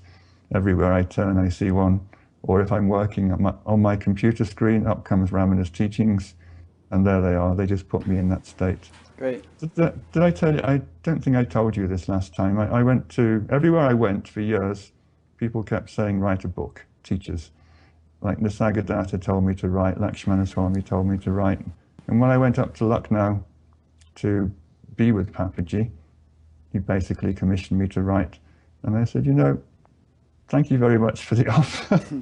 I came here to be quiet. I came here to get rid of my mind, not to engage my intellect on another project. Is it good for me to do all this written work? I know I'm not going to say no to you. I didn't say no to any of the other teachers who commissioned me, but is this a productive way to spend my time in the presence of a jnani? Should I be quiet, or is it okay to spend all day on a computer processing your words and stories? And he said, any association with the Guru is a blessing. He said, your luck, your blessing in this life is to have all these opportunities to come along to look at and process words of jnanis. He said there's a power in those words, and that by looking at them, focusing on them, editing them, arranging them properly, you're actually accessing the power in those words. You're not using your intellect and keeping yourself away from the self.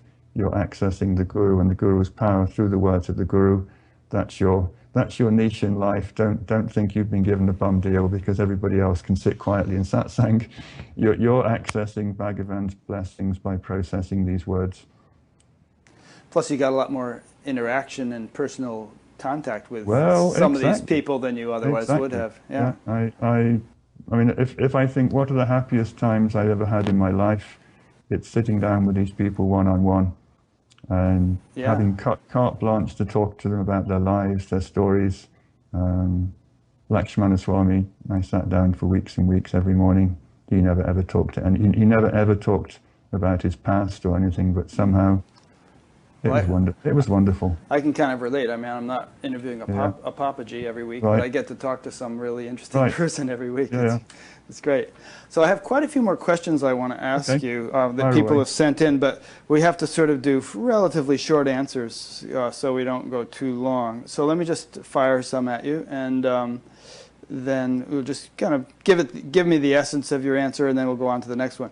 So here's several from Gulnara from Kazakhstan, however you say that.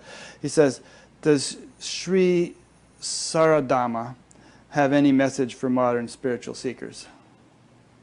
Good, that's a good seed from the last story. Saradama was the devotee of Lakshmana Swamy who realized the self through devotion to his form. And of all when people tell me I'm on the bhakti path and they think they're getting somewhere, I don't say I deliberately bring them down, but I always wangle the conversation round to Saradama. She ended up absolutely falling in love with this man, doing japa of his name 20 hours a day. And in the 4 hours she was sleeping, she'd dream about him for the other 4. And he told me that the strength of her devotion was so strong, he didn't sleep for 3 years. He said at 3 o'clock in the morning, I'd be in there and there'd be a jolt, and I could just feel her love and her devotion pouring into me. And I'd go out and say, can you please turn it off for the night? I need to get some sleep. And she said, Swami, I can't. She said, it's there, it's continuous, it's 24 hours a day. But she told me later, she said, don't do a deal with God. This man's asking for a message.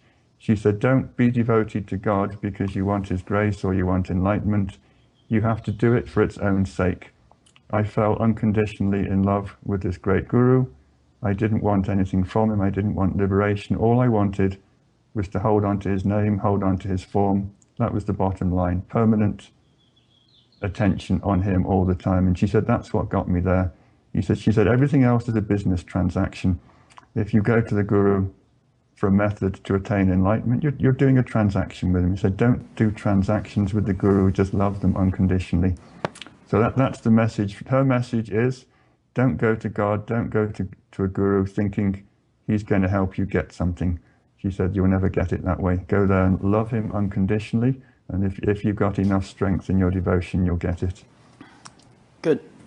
Here's another one. Does Sri Lakshmana Swamy have any message for modern spiritual seekers that he could probably pass on through Sri Saradama? Well, his basic message, there's one chapter in the No Mind, I Am the Self book. He has a very simple, unvarying message. I've sat on his darshans innumerable times, and he says the same thing every day. He's not someone who feels he has to say something different every day. He says you must do self-inquiry, you must take the mind back to its source. Your job is to stop the mind being interested in anything it wants to enjoy or experience. You must teach it to abide in what he calls the effortless thought-free state. He said that's the state, it's still a mind state, where nothing arises that makes you look outside of yourself to get something, enjoy something, experience yourself. He said that's your job, you have to do it by yourself. And once you attain that effortless thought-free state, he said the power of the self through a guru is compelled to take that residual mind back into itself and destroy it. He said it's not a matter of the guru's choice, it won't be anybody's decision. Once you reach that state through your own effort, then the guru, through the formless self or through a form, will be compelled to finish the work for you. Good. Next one. As we know, Sri Lakshmana Swamy and Sri Matru Sarada do not meet with people. Are they still alive? And also there is information that this is because they regard modern spiritual seekers' minds to be of poor condition. The question is this true? And if it is, would it be possible to dwell upon the point? I've never met a guru who didn't have a low opinion of most of his devotees. I told you this story about Maharaj. Oh, why do I waste my time with you people?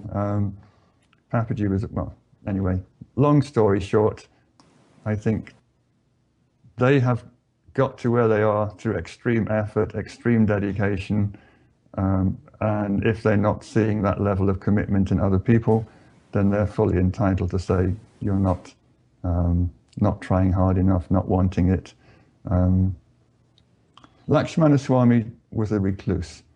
He hardly met with anyone. I was lucky, I just happened to bump into him in a 2 or 3 year window of his life when he was seeing people regularly, but he didn't before and he hasn't since. But what he said is that, I told you this girl Saudama came to see him, and he said she compelled me by the force of her devotion to channel the force of the self to grant her liberate. I had no choice. Her devotion was so overwhelming, I couldn't have said yes or no, it had to happen. He said, if I meet anybody else in that same state, I will invite them into my room, I'll lock the door and I won't let them out till they get it.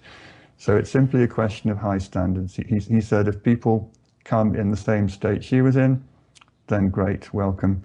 Everybody else, please try harder.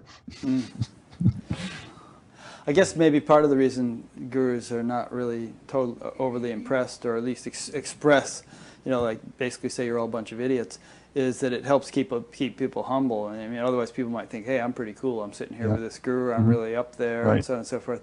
Kind of reminds them of the reality of the situation. Can I say, Kanju Swami told a lovely story. He said, we never got any compliments from Bhagavan. He was there 30 years. He said, you never heard him say anything nice about you until you died. And by then it was too late. You weren't around. But when everybody died, everybody would go, when somebody died, they'd all go to the hall and he'd start dwelling on your good points and what a nice person you were. But he said it was catch-22. You never got to hear the speech because you were dead. He only told it to other people.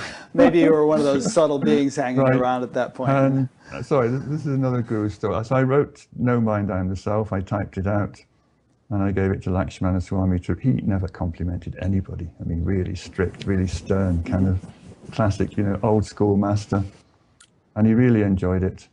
And I could see him like struggling with making a compliment the next day. And then suddenly everybody looked at me. And I'm thinking, why are they looking at me? And then after, when the darshan was out, wasn't that great what he said about you?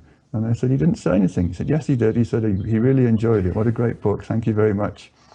So somehow, something in him didn't want me to hear the compliment. The one compliment he's given me in my entire life was turning in a good manuscript. Everybody else, I didn't even see his lips move. Everybody else who was there heard it and told me afterwards. So the one time he complimented me, he just blanked it out in my perceptions. I didn't hear it. Interesting. This next question reminds me of something I wanted to mention when we were talking about Robert Adams, is that in addition to Silence of the Heart, there's a whole treasure trove of audio recordings of his satsangs that you can download if you search for them. But this question is from Rodrigo in Lisbon, Portugal, who asks, firstly, are there any audio recordings of Ramana? This was one of his interesting quirks. He never said no to a camera and he never said yes to a microphone. There are lots and lots of home movies, hundreds, thousands of photos, but every time somebody suggested an audio recording, he always vetoed it. And occasionally he said, my teaching is silence, how are you going to record that? That's interesting, yeah.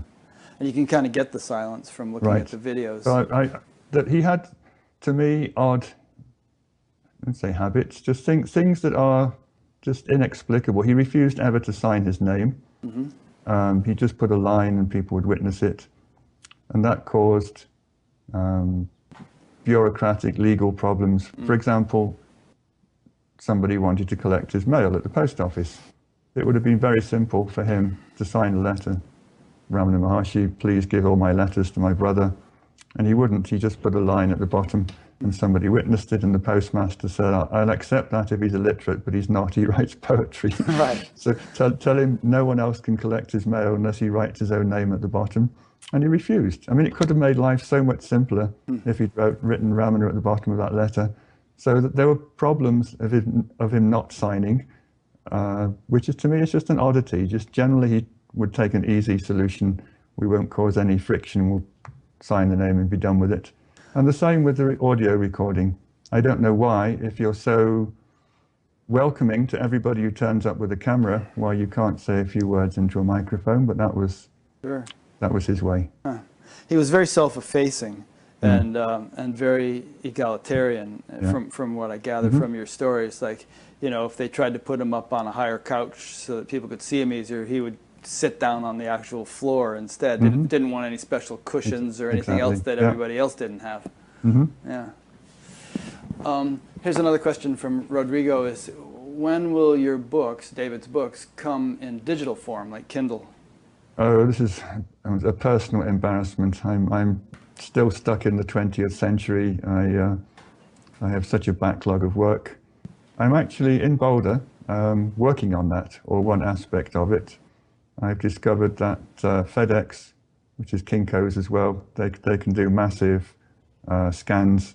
You can give them thousands of pages and they'll just riff through them in a few minutes. A lot of my books are so old, I don't even have computer files for them. The stuff I did in the 1980s. If I want to reprint, I go to my storeroom and I get out these big giant Perspex sheets, which you wrap around a roller and print the way you did in the 1980s. I don't have digital files, so I've got to scan a lot of my books, get digital files, get something in InDesign so I can make hard copies and ebooks. But it's a big job. I mean, I've got, you know, a few thousand pages out there, and I've got other things going on. It's just hard work to keep up sometimes. Well, sounds like you're working on it, though. Yeah. Here's a question from Elizabeth in the United States. She asks, what is Ramana's teaching on the emergence of siddhis? Are they a natural aspect of spiritual deepening? When are they useful, and when are they a distraction from the goal of non-dual realization?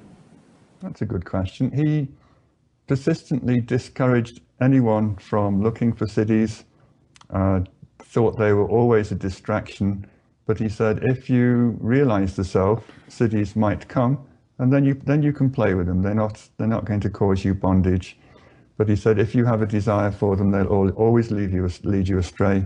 And I think a lot of his devotees were kind of a little bit interested in that, and he always put his foot down on that. He said, don't go there, don't have anything to do with them.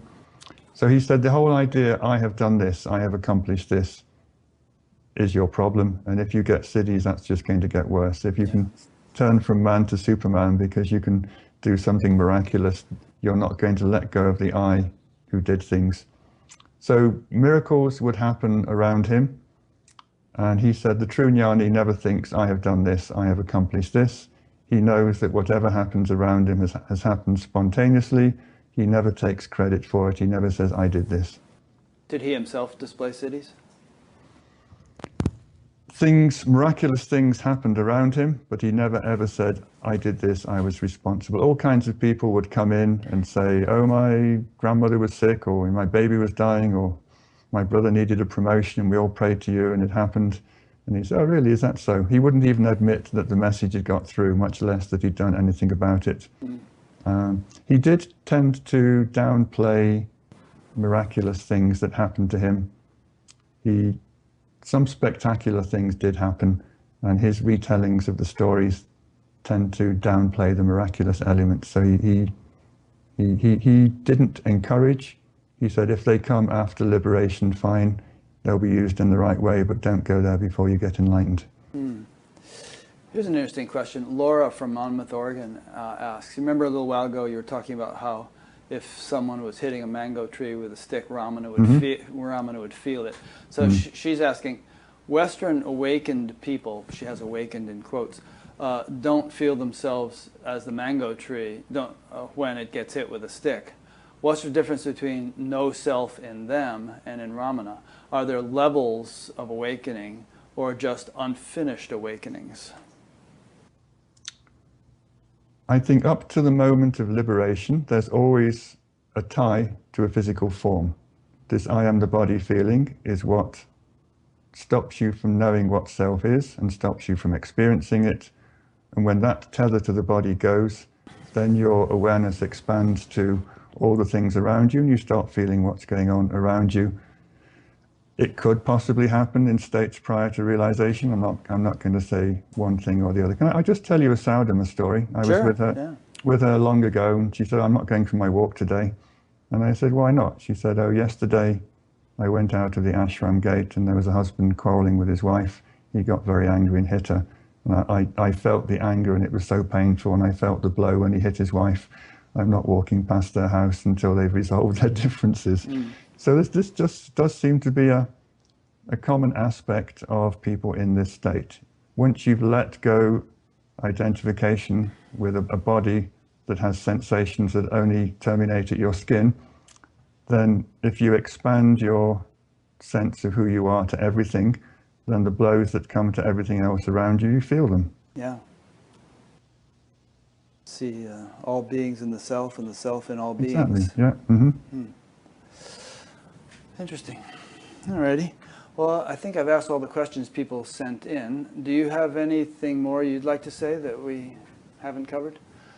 Love talking to you. I feel very happy, very quiet. Whenever I talk about my teachers, I get this massive inner glow. You remember you told this story about Papaji turning up for breakfast with a grin that was ear to ear, and his commanding officer said, "Don't serve him any more drink, he's drunk." Right. The more I talk about my teachers, the more drunk I get, so I've loved it. I've loved it, thank you.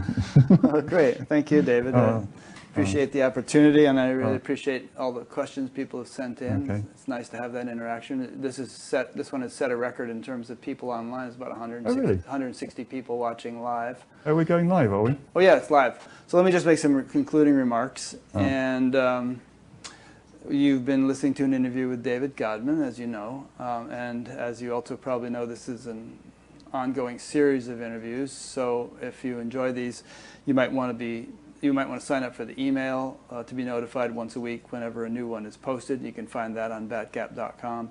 You'll find archives or indices of all the past interviews organized in different ways. There's an audio podcast of this. You can subscribe on iTunes. There's a link to that. iTunes, Stitcher, Google Play, all those different things. The donate button, as I mentioned in the beginning, and some other things. Explore the menus, and you'll find some interesting little tidbits. So thanks for listening or watching. We'll see you next week. Next week I'll be speaking, well, I always announce this kind of thing, and then things change and it's not what I announced. But we're planning to interview a fellow named Will Brennan over in Ireland next week. Sounds like an interesting fellow. So stay tuned for that. And thank you again, David. Thank you. Good talk again. Thank you. It's been enjoyable stirring up the bliss in you. Right. Giving you an opportunity to become intoxicated. Right.